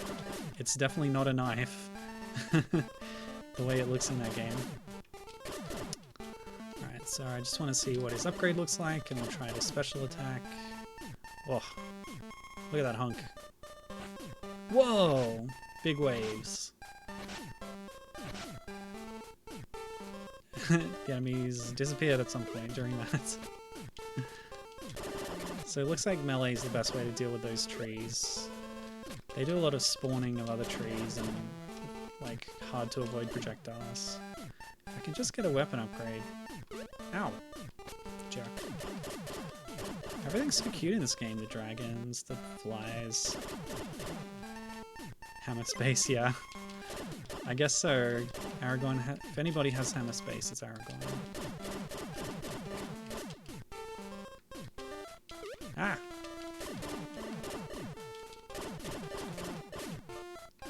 Weapon upgrade, please? Meat, that's fine.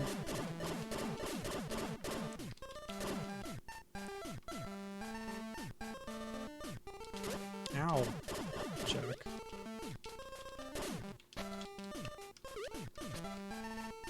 So the melee attack's useful if somebody's up close. Let's see if it works. Yes, it deflects projectiles. That's beautiful. it's just like the Kiki Kai games. Well, some of them. In the early ones, Sayo's stick thing, which I forgot the name of, does not deflect projectiles, but in later ones it does. So Aragorn's also got a kind of spread shot, but with a stronger central attack as well. So that's him. Oh, that's cute. Look at that. Look at that font. Beautiful. Alright, I need to check out Gimli special attack, and then we'll see Frodo. Yep.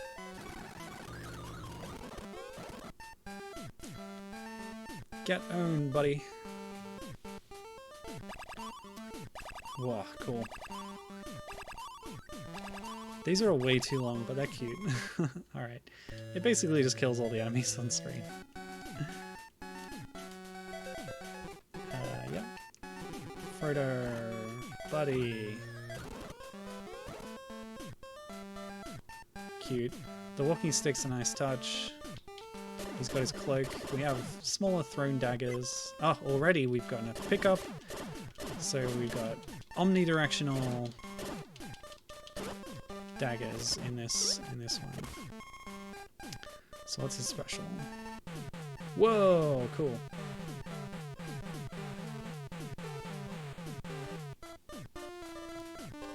Very nice, very nice. Looks like his melee is actually swinging with the walking stick. Cute. Alright, enjoy this for a minute. I'm going to very quickly hop on over to HG 101 and look at some of the screenshots in that article and see if any of the enemies in this game are taken directly from Kikigaikai Advance. Whoa, what page am I on? What? Recent articles, please. Oh yeah, they just did a couple about Prey. Gibbon. Gibbon, a big fan of Prey. Hockey and Rocky with Becky. Look, the art style actually looks pretty different to this. Not as thick outlines. So yeah, I'm gonna say then they didn't take anything directly from Kiki Kai Kai Advance, judging from these screenshots. Yeah, I'm not recognizing any of the enemies I've seen so far. They're all very much Japanese folklore type creatures. I see an Oni, I see a ghost obake type thing. I see a crying baby. Okay, that's interesting. I'm not sure what that is. They got a Yuki Onna. They've got somebody with a mask, a kitsune mask. There's a big skull. Okay, good to know. So, yeah, impressive. Oh gosh, I didn't see this until just now, but that's a very grisly end screen, I'll say. Alright, back to our loaded state. A saved state, which is now loaded. You know what I meant. Okay, Gandalf, where with you now? Let's go. So glad I have this shield.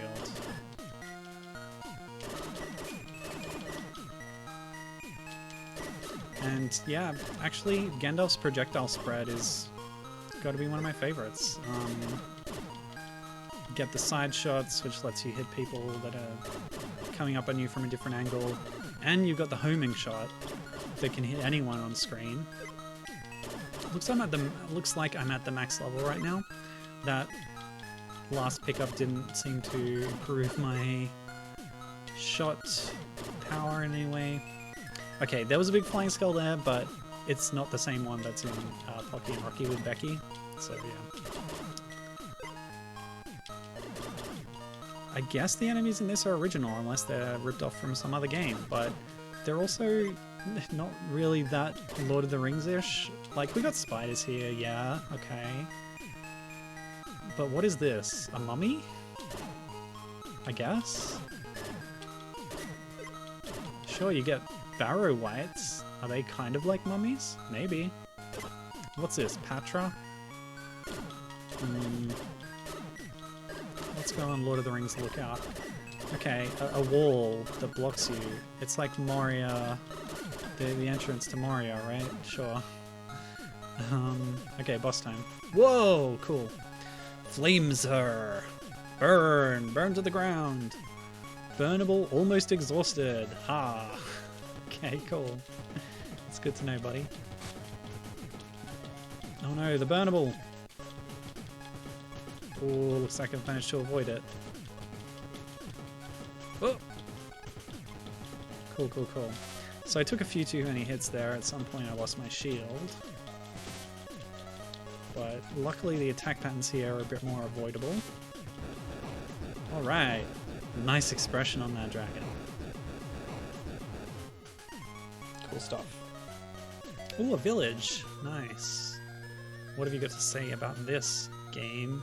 Score off to annihilate the Flames evil person of the Moria Orasap. After long and arduously plan at the Expedition Brigade that the village of the Kasimu stop for rest. However, discover whole hamlet have already fallen into the governance of the half-monster person army corps. Sounds pretty serious. Okay.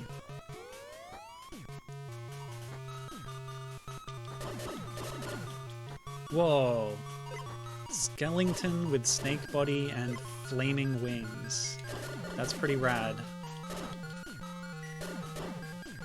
Also nice parallax scrolling on those tree tops up there. Flaming imp demons, spinning blade constructs. All not very Lord of the Rings-ish, but that's fine. I don't mind that much. Bootlegs can do what they want. I'm gonna give them leeway.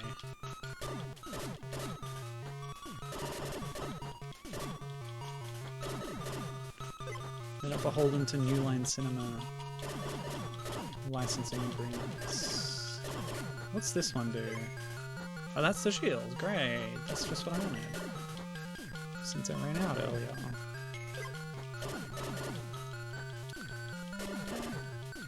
The trees. Okay, yeah, living trees is a thing.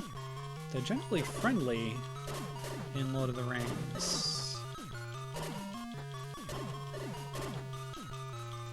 Well, perhaps Treebeard was a bit standoffish at first. And may have reacted poorly to the hobbits.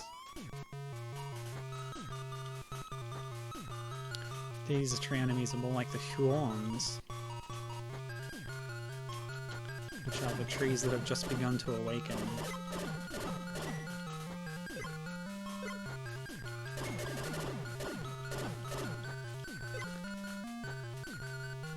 Not that Huons can become Ents, I think they're a separate kind of type of creature.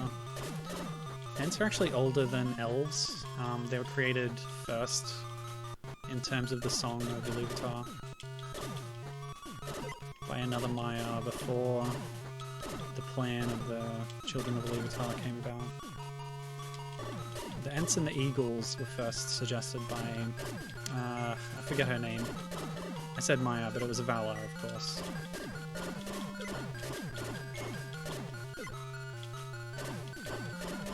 Who are those blue guys? I should have a look at those guys. This guy. Pretty cool. Militant kind of orcish creature. Oh, they have a tail, okay. Don't know what they're supposed to be. Well, orcs, I guess, but yeah, whatever. They're demonic creatures. Snake! Is there a snake in Lord of the Rings? Sometimes they call dragons worms. Azrael_Sibar. This guy's on a message board. To you is the Expedition Brigade of Stupid. That cluster.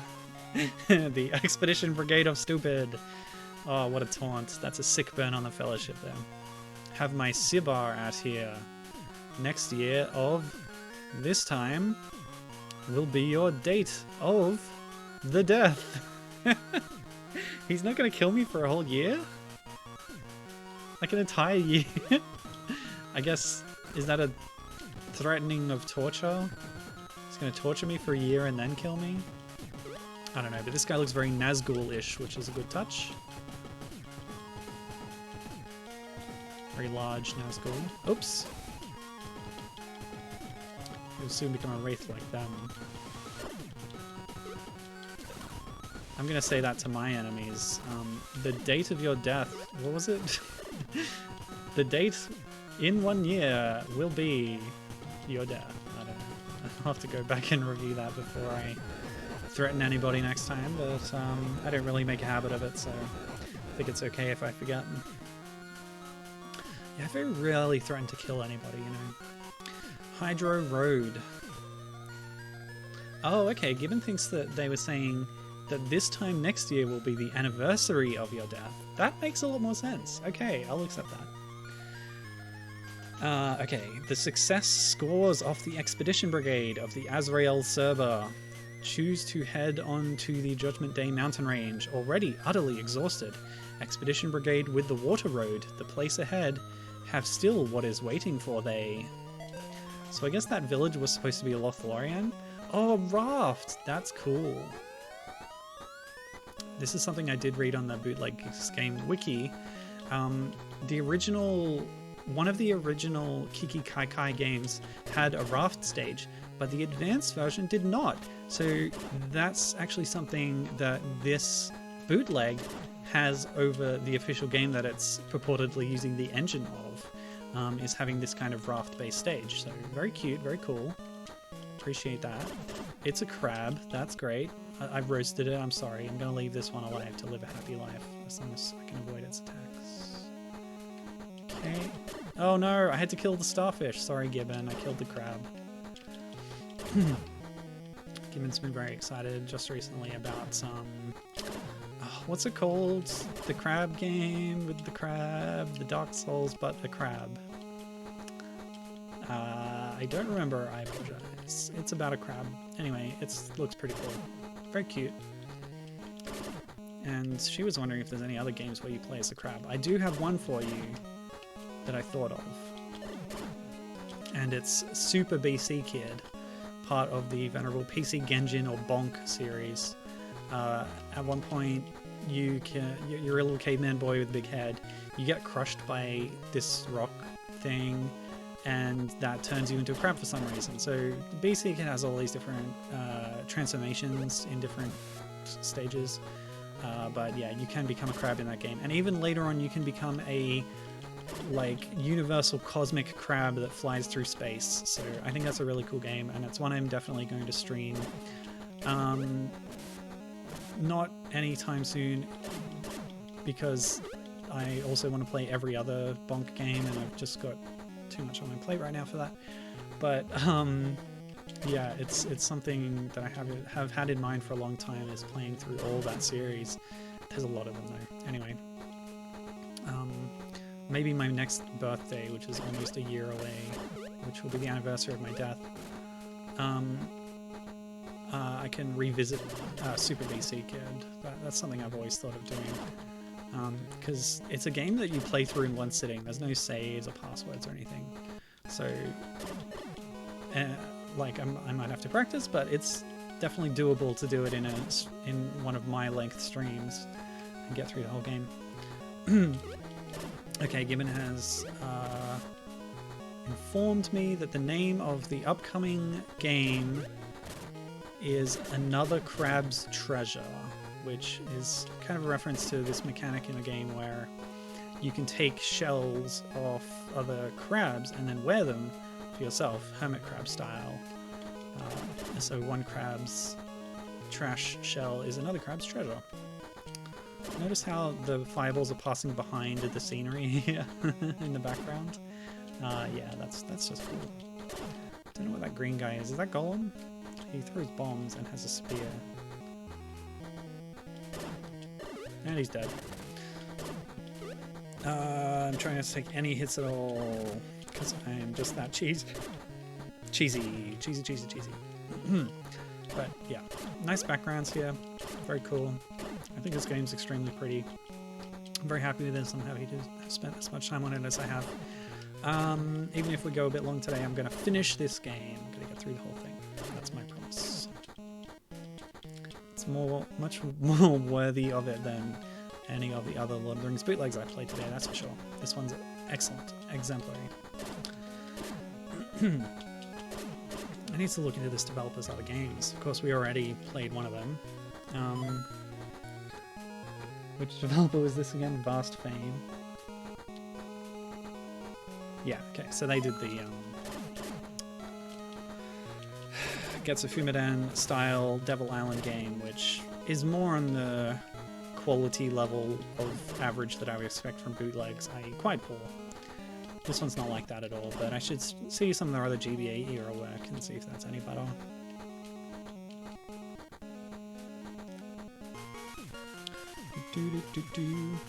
Octopusser? Hehehe. Do I know to advance this? Yes, I do.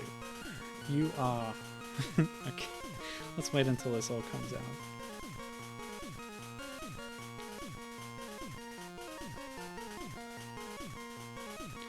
You are to can't head on to Judgment Day mountain range of... I'm trying to search bootleg wiki for Vast Fame. Something like one of my content blockers is blocking the search function, I think.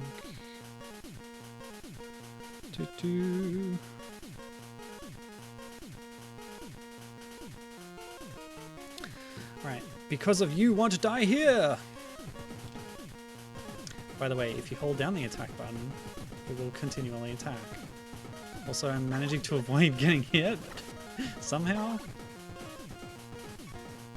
Whoa, that's a lot of teeth for an octopus. An octopus would usually have a beak, I think. Yeah, okay. If it's something to do with the timing. I think if their tentacles are taking damage, then they can't damage me at the same time. Given wishes that Vast Fame had made a sequel to Devil Island on GBA. That'd be nice. That would be nice. Gorge. We have already played a game called Gorge today. Whoa, they made a lot of games. They have several unconfirmed games. Their only confirmed GBA game is Rockman and Crystal, unofficially known as Zook Hero 3.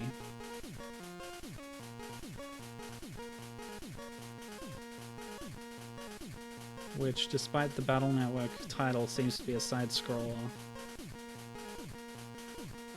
With level graphics taken from Pulse Man. Okay, unconfirmed games on GBA. Digimon Ruby.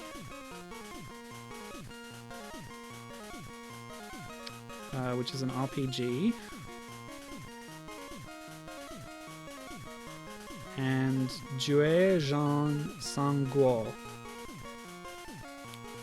which is based on Romance of the Three Kingdoms, and is, what?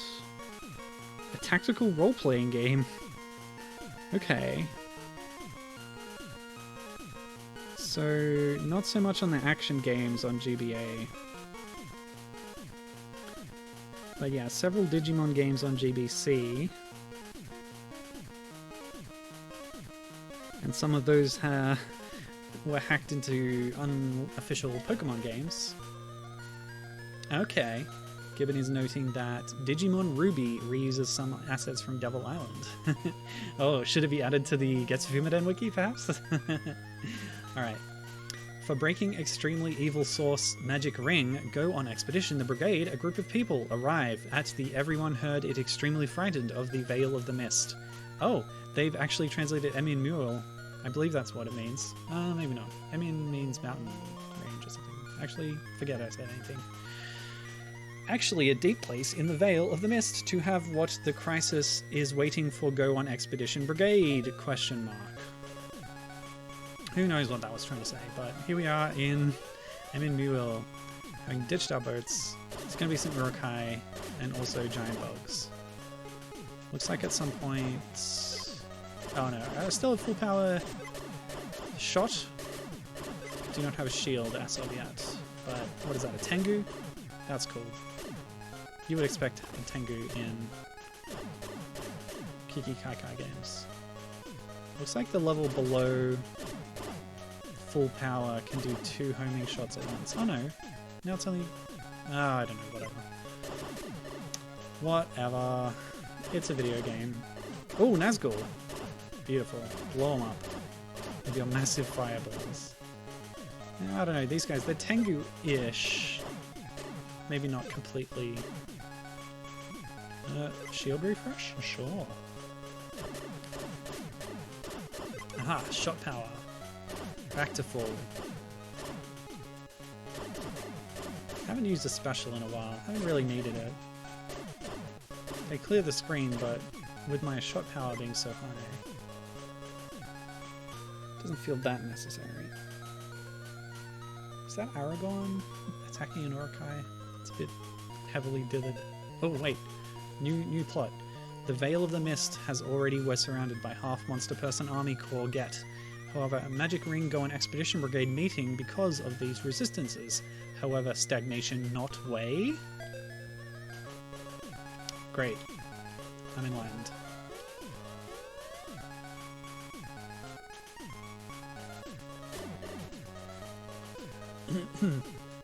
But yeah, I don't know if I would seek out specific games by this same bootleg developer. Just for the reason that my interest in bootlegs is the license that they're illegally using. That's the kind of novelty part of it for me, is seeing what they do with that. That's why I played all those Donkey Kong bootleg games, and I would not bother to play a Mario bootleg game. There must be a billion of those. Actually, I mentioned Super Kart Fighter before, but I've just realized, is Donkey Kong Jr. a playable character in that? Because I should therefore include that in Donkey Kong bootlegs. Although it's not a Donkey Kong Country bootleg then at that point, which was the main thing that I was going for on those streams. So okay, I dodged that one. Oh, platforming? Is there platforming in this game? No, I don't think there is. Oh, I took a hit from that lingering rock. Twinkletail had platforming. Wait, how many hits did I take? Oh, it's a Sailorman, aka Saruman. You are luck of arrive at here. I am not.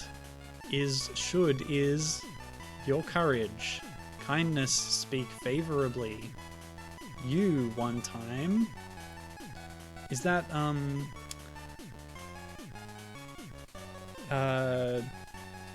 may we not speak as friends as we once did, or something. There's a line about them used to be friends, isn't he? For giving public recognition you. I'm meeting good heart of help you to stay to have the around the corpse of... I'm gonna take that as a threat, Saruman, I'm sorry. Look at this guy. He's got the shield orb. That's bad. He's got a permanent shield. He doesn't, but they're reusing the sprite from the shield power-up for his hands there. I guess it's representing a Palantir in this situation.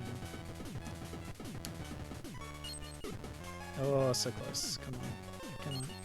Down to minimum shot here. Kaboom! Nice face, Saruman. Very nice.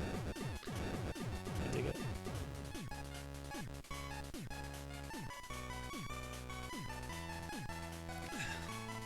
Looks like we might still have a few stages to go. We're now on the Glacier. Oh, we've taken a detour from Emimure back to Caradhras, perhaps? After knocking down the Salamar, go on Expedition Brigade continue to the itinerary of the Judgment Day mountain range of the square, make headway, arrive at a group of people of the Ace Field Ice again to can meet what? This is just getting to be gibberish. I think the English is getting worse as we progress. Of course, the background there taken from an early part of the film where the hobbits have left Bree with Strider and are making their way to Rivendell. It's just a slightly snowy mountain there. Tornado with Eye in the middle. That's something I might expect to see in a Kiki Kai Kai game. skeleton with sword? Perhaps not. Well, one-ups are all well and good, but I'd rather have a... well, throw them at me, sure. But I really would rather have shot upgrades, if you don't mind. I like these Naga creatures, too.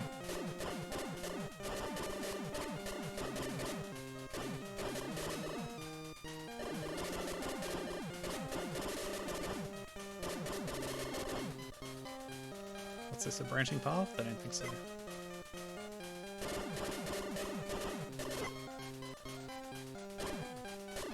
The meat. Give us the meat.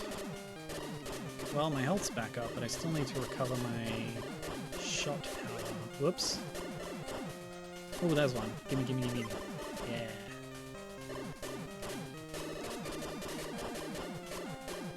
I would use a screen clearing special right now, but like I don't think when you kill enemies that way it leaves power-ups behind. So no. Ah, perfect. I think we're back to max now. So speedy too. Sometimes you get extra lore in between stages of a round, but not this time.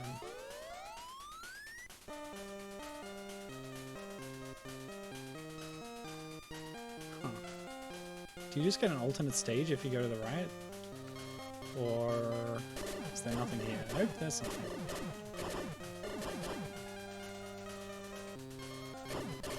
Whoops. I took a snowball, it was tiny.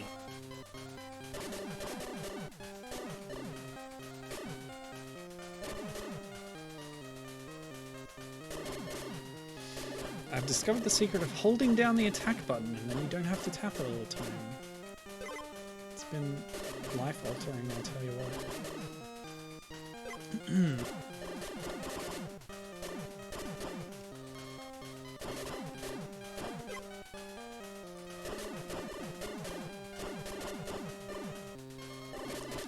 This game's incredible. It has everything. It plays well.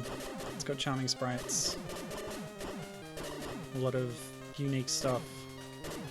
Just good game systems. And like an incredibly poor English translation, which is just funny to read. So it's the perfect package. It's all you could expect from a bootleg game. If only all bootleg games were this much fun. Sadly, no. I think what I've played today is a fairly good cross-section of what's out there in the bootleg gaming-verse, including the ones I mentioned but did not play, which is also a lot of what you get is just pirated versions of existing games, maybe with a different title screen. Blackwing Bird, ha ha ha! Yeah, including the multi-card stuff, which is fun. Your are what of honored.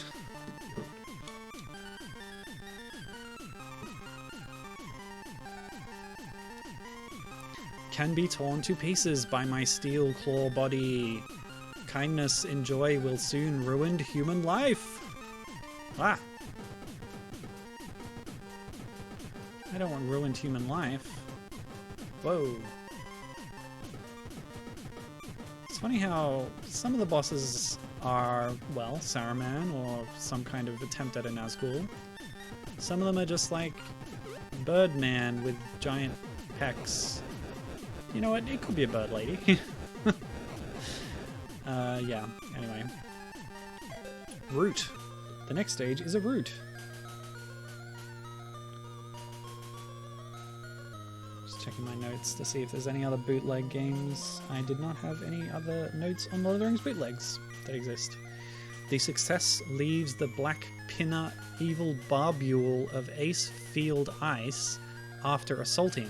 Has been arrived at the outside city of the author of evil, Suoln, smoothly layer after layer and difficult to cross. Okay. Does that mean we're at the Black Gate? Have we reached the Morannon? Hey, what happened to my shot? Oh well, it's back up to full now. But yeah, having said that, I do recall something that I meant to mention last week, which is very much worth mentioning, and it's in relation to an earlier stream I did. So, when I played the Lord of the Rings mobile phone games for Java phones, etc., there were a couple of games that I could not identify the provenance of without further research, but answers were handed to me by a very kind watcher, viewer. I should actually say their name because it was really helpful what they posted. So after that video went up on YouTube, they left a comment and I will read it. So this is a comment by Wojtek Straka. Hi, the Nostromo games are licensed and there was more of them. Sadly, they seem unpreserved. There was a Smeagol Tamagotchi game, a Gimli one, and I think 2 others. Also, the language is Czech, as they are a Czech-based studio. And they later replied to my reply. They also did a very, very cool JRPG for the Garfield movie tie-in game. So having heard that, I went and looked up this game. There's a bit of information about Nostromo online, including some screenshots of this Garfield game. And yeah, it looks incredible.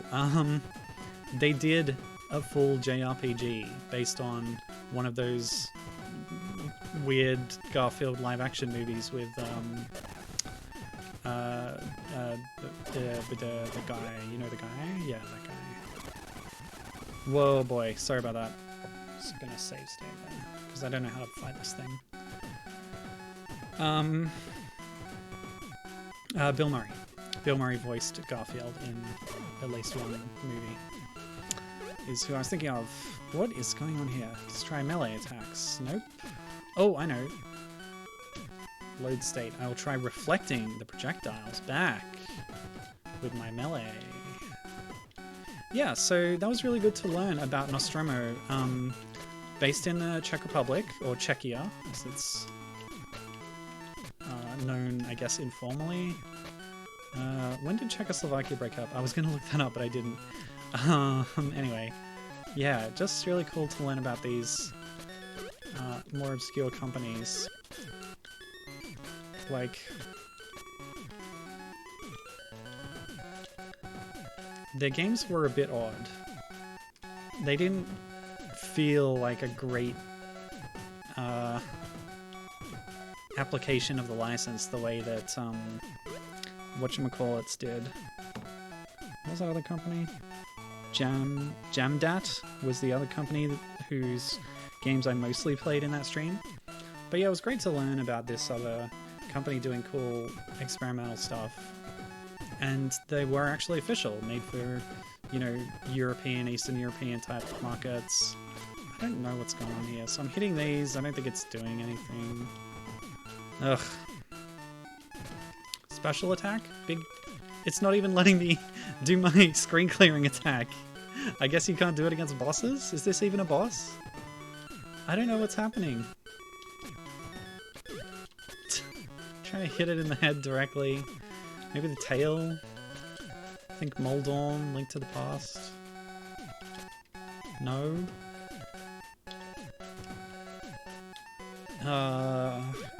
Any ideas? So yeah, I do have to apologize for maligning Nostromo's work and comparing them to bootlegs. I still think their games were a bit odd and strange, but they were, according to this commenter, official, and I have to respect that. So yeah, sorry about my comments, and well done to Nostromo. And how tantalizing is it to hear about a Smeagol Tamagotchi game and not having that be dumped. They had their Gandalf-centric game, they apparently had a Gimli-centric one and some other ones. But caring for a tiny little Smeagol and like washing him and feeding him, it's such a fun idea for a mobile phone game. And I do recommend looking at that Garfield game, it's pretty fascinating.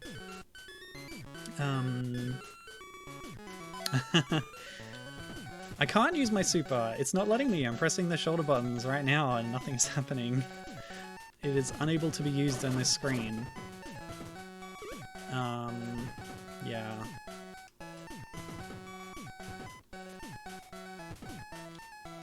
So if I load that state, if I rewind from here, what happens? This is just gonna... I'll just keep going. Maybe if I do something different on the previous screen, I won't be in this situation. But yeah, given was saying, my only complaint about these bootlegs is I have no idea where to actually buy one. Yeah, there's nowhere else to go on this screen, so I guess I'll start going in this tower. I'll just test. Yep, that works. When I get in here, it's no worky. I cannot do the special. Okay. I'm just gonna have to assume that my shots are doing damage because it doesn't shoot those gold balls, not the X-Men character, until I've hit it a few times, right? So it must be just taking damage. There's a little sound effect. So I just need to keep shooting, I think, and not get hit so that my high-powered shot is able to hit it at more angles, because otherwise trying to hit it is actually really tricky. It moves so fast. My shots are comparatively, you know, slow. So that's what we'll do. We'll just stick around here shooting it for a while and see if that can finish it off. Okay. Oh, I've lost my shield. Okay, cool. And no, I cannot exit the room on these doors. They are there for show for now. Okay, there we go. I just had to keep shooting it. I was overthinking it. The boss wasn't giving me enough feedback, I think. Yeah, I've contextually exited through the door on the other side after being the mini-boss. Okay. Sorry for all the confusion. Wait, what is... That's just like a gun turret. That doesn't fit at all with the theme that they've established here. With all the fantasy creatures and such. Oh my gosh, 3 shot pickups at once? Look at this, it's like a helmet. And it's just shooting things out of a gun. It's ludicrous. Okay. So I'm glad I was able to address that. I meant to talk about the Nostromo thing in the previous stream and I forgot. But yeah, I'm glad I got that comment.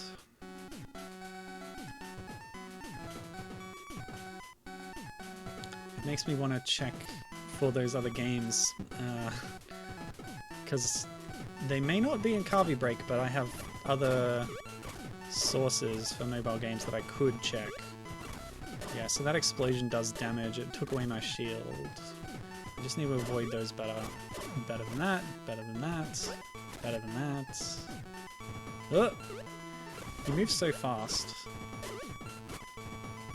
that it can actually be hazardous. Alright. Let's just go from here. Going in a big circle is the best way. Yeah, there we go. Oh, ran straight into it. Okay. I wonder who's the best at fighting this quick-moving creature. Gandalf's got to be one of the best. But the spread shot might be even better than this, like, right-angle shot that he has. Oh, I lost my shield at some point. That sucks. I'm a dum-dum. Ugh. That didn't even look like it hit me. I just need to focus on moving at this part. Stop hitting me, please.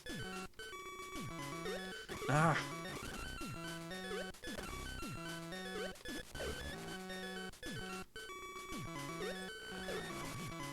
Dodge, duck, dip,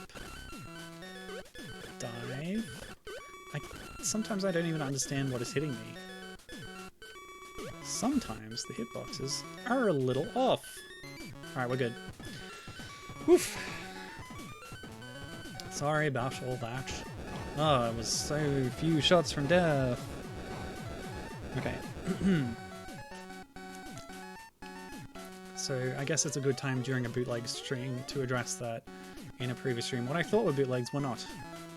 Akalabeth was, to be fair, but the Nostromo games were not.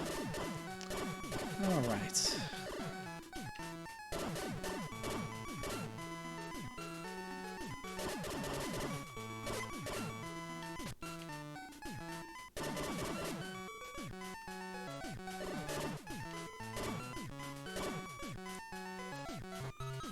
Oh, a blue dragon. Devil dragon underscore Hadi. Then go forward to be the devil underscore Solm of Habitat. They've misspelled their previous strange rendering of Sauron. Stupid Expedition Brigade. These taunts, I don't like it. Expedition Brigade means fellowship, by the way. Looking to your expedition to plan to want to terminate. Because you will soon die at the hand of me, Devil Dragon Hadilk. It's got an extra letters on his name. I'm just testing. I can't use my special attack here either, so it's just something that is disabled during all boss fights and mini boss fights. That looks familiar. Where have I seen that before? For some reason, I feel like I recognize those ice sprites. I don't know. Maybe I'm thinking of Yoko Belnade's ice attack in Castlevania Dawn of Sorrow, perhaps? Oh, this sucks. I took a lot of hits there and lost my shot level. Oh, what? Well, what is that pattern? He, like, follows your position on the screen, I guess. Ugh. We do have the boss health bar, by the way, on screen, which is nice.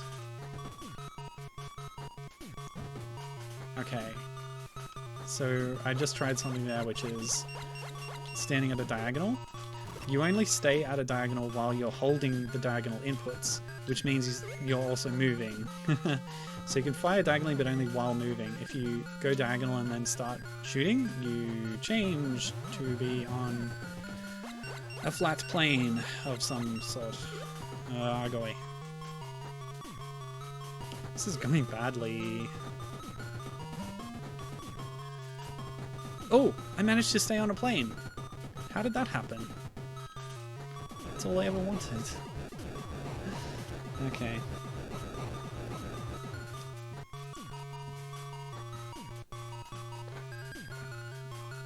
The castle, what may be the final stage. I'm going to take a quick breather to look up, since I was talking about it, my archive of mobile phone games. Just see if any results come back for Gollum or Gimli. Won't be a second. So, in my archive, there's a file called Index with a list of all the games in that archive, and there's a lot of them, trust me. Lots. So, just do a quick check for Gimli. Gimli returns no results. Smeagol returns no results. Gollum. Oh, Gollum returns a result. Oh. Well, I can give it a try. I'm not sure it's correct. What else? Legolas? If Nostromo was doing games built around specific characters, as they did with the Gandalf game, which was the sort of side-on platformer thing, and the Paths of the Dead game, which was the Aragorn one, I suppose. Legolas returned nothing. Frodo returned nothing. Let's see, Arwen. Nothing.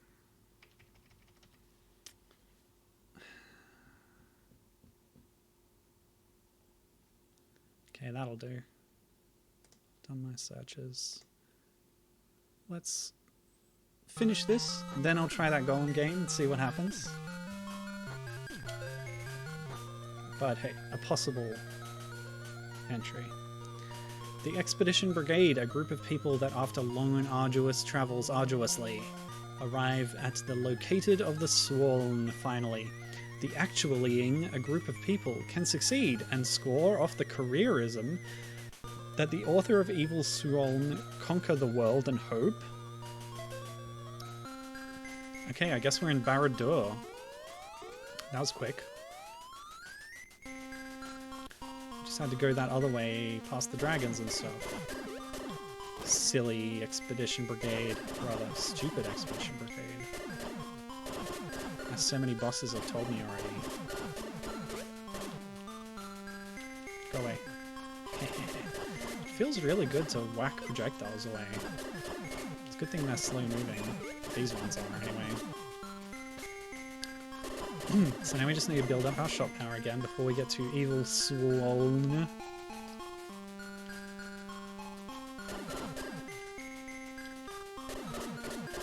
And see if I can figure out how to stand on a diagonal, because that will help a lot in these boss fights. I think you just need to be... Nope. My theory was you had to be holding down the attack button to do it. But no, that's not it. I guess I was just doing it badly before. Yep, it was my own clumsy fingers, as usual. Come on, buddy. Ah! Shot power up? No. I was too reliant on my invincible status. I didn't learn the fundamentals of the game. But now I've gone back, I've trained, built up my skills. Now I am the honest warrior. Ah! Ah! This is rough without that shot power. Also no co-op. Some of the Kiki Kai games had co-op. The GBA one didn't. From what I read, the GBA one was more intentionally evoking the earlier games in the series, which started on arcades. It's when there were SNES installments that co-op became a part of the core game design. Starting with a game that was localized as Pocky and Rocky, where the two characters were involved as denoted by the title. Whereas the GBA one, sort of going back to its roots in the arcade where it was a solo experience. But it did have 3 selectable playable characters, including said Rocky. Actually, you can tell that from the English title, Pocky and Rocky with Becky. Those are the 3 characters. They all pre-existed in the series. Becky was introduced in the second Famicom one, Dr. Hen, where she was known as... I think it was Mickey? These guys keep multiplying. This is intense. But they will drop power-ups, even the Frodo ones. And there's 2 shot upgrades. Oh, I need those. Oh boy. But I also need to get them without losing my shield, hopefully. So I'm gonna sneak in here. Yes, good. That's just what I was hoping for. Now I think I only need 1 more pickup to be back to full strength. What a stroke of luck. Aha! Yes, I am the invincible Gandalf. Mithrandir. Saruman always suspected that he sought power because he thought that everyone thinks like him. This is what I've just been reading in Unfinished Tales, which is older than I thought when I looked at the copyright page. But yeah, I read a really interesting passage that was originally intended to be included in the appendices of Lord of the Rings, where Frodo and Pippin and Gimli, I think it was, grilling Gandalf in Minas Tirith after everything's wrapped up, but before they return to the Shire. And they're saying, like, you know, what happened back then? Like, what were you thinking? And one of the things they ask him about is how he got involved with the whole business with the Lonely Mountain and Smaug, as chronicled in The Hobbit, or There and Back Again, The Hobbit's Holiday.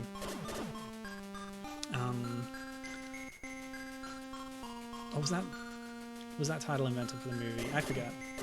There and Back Again, Hobbit's Tale by Bilbo Baggins, as they say in the Lord of the Rings movies.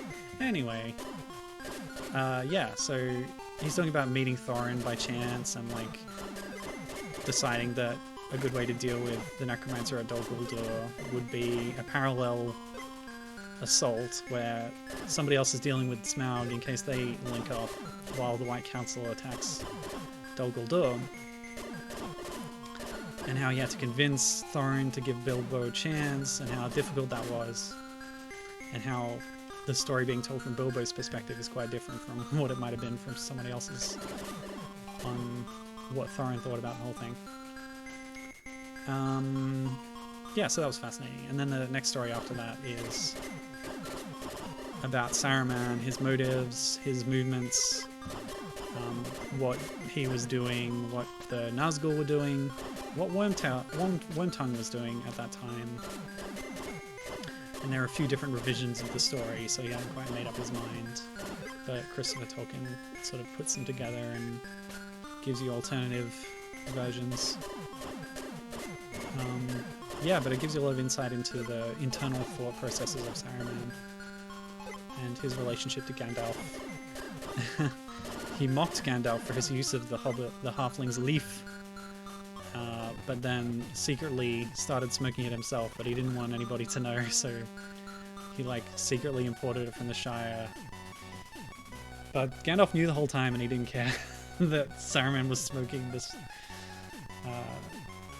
this so-called leaf. Anyway, his Solm, the bad guy, that's what Sauron looks like in this version of events, is really the fantastic. You then, only a human _body, incredibly can will my crack. Troops, the half monster. Person, army, corps. So many words. Force. Arrive, this type of situation. Let me see, you, after all, have what ability? Golly. What an intimidating fellow. Anyone who talks like that must be... No, don't say it. Must be evil, I was gonna say, but that's extremely rude. Oops.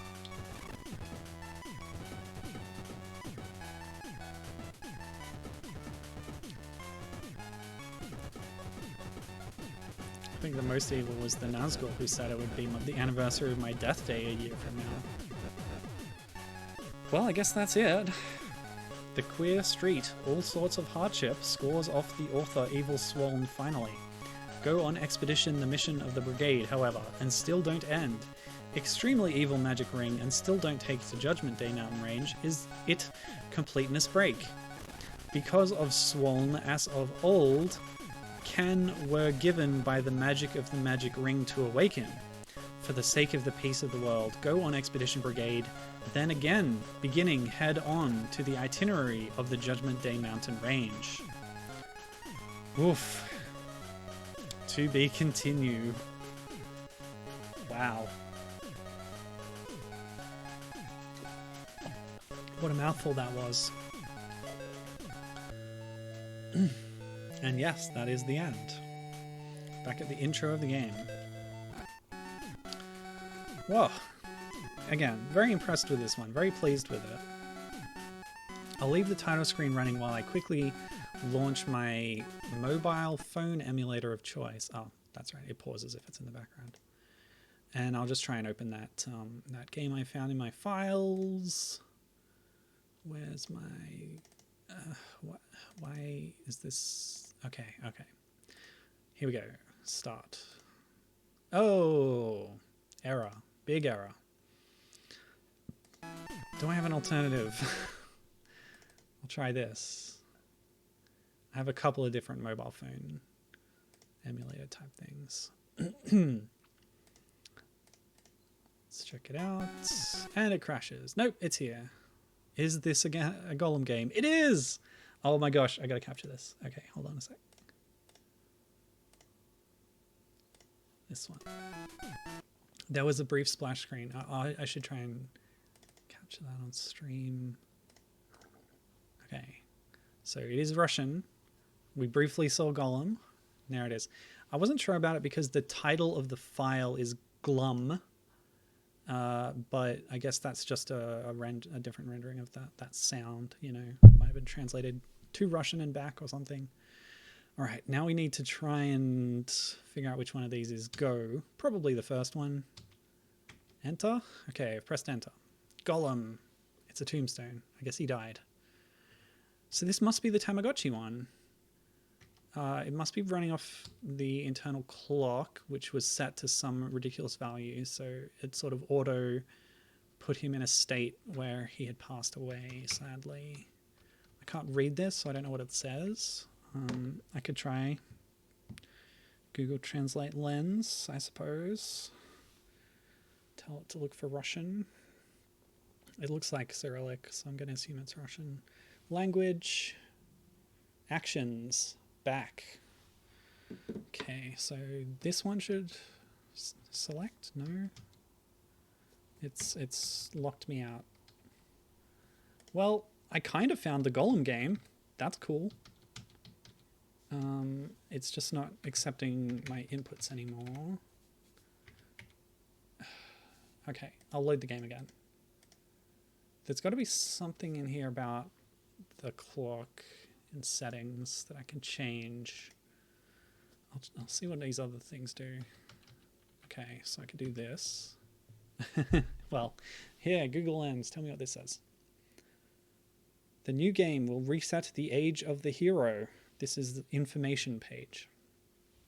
Okay, good to know. Oh. What's your gender? Are you a boy or a girl? Why are you asking me this?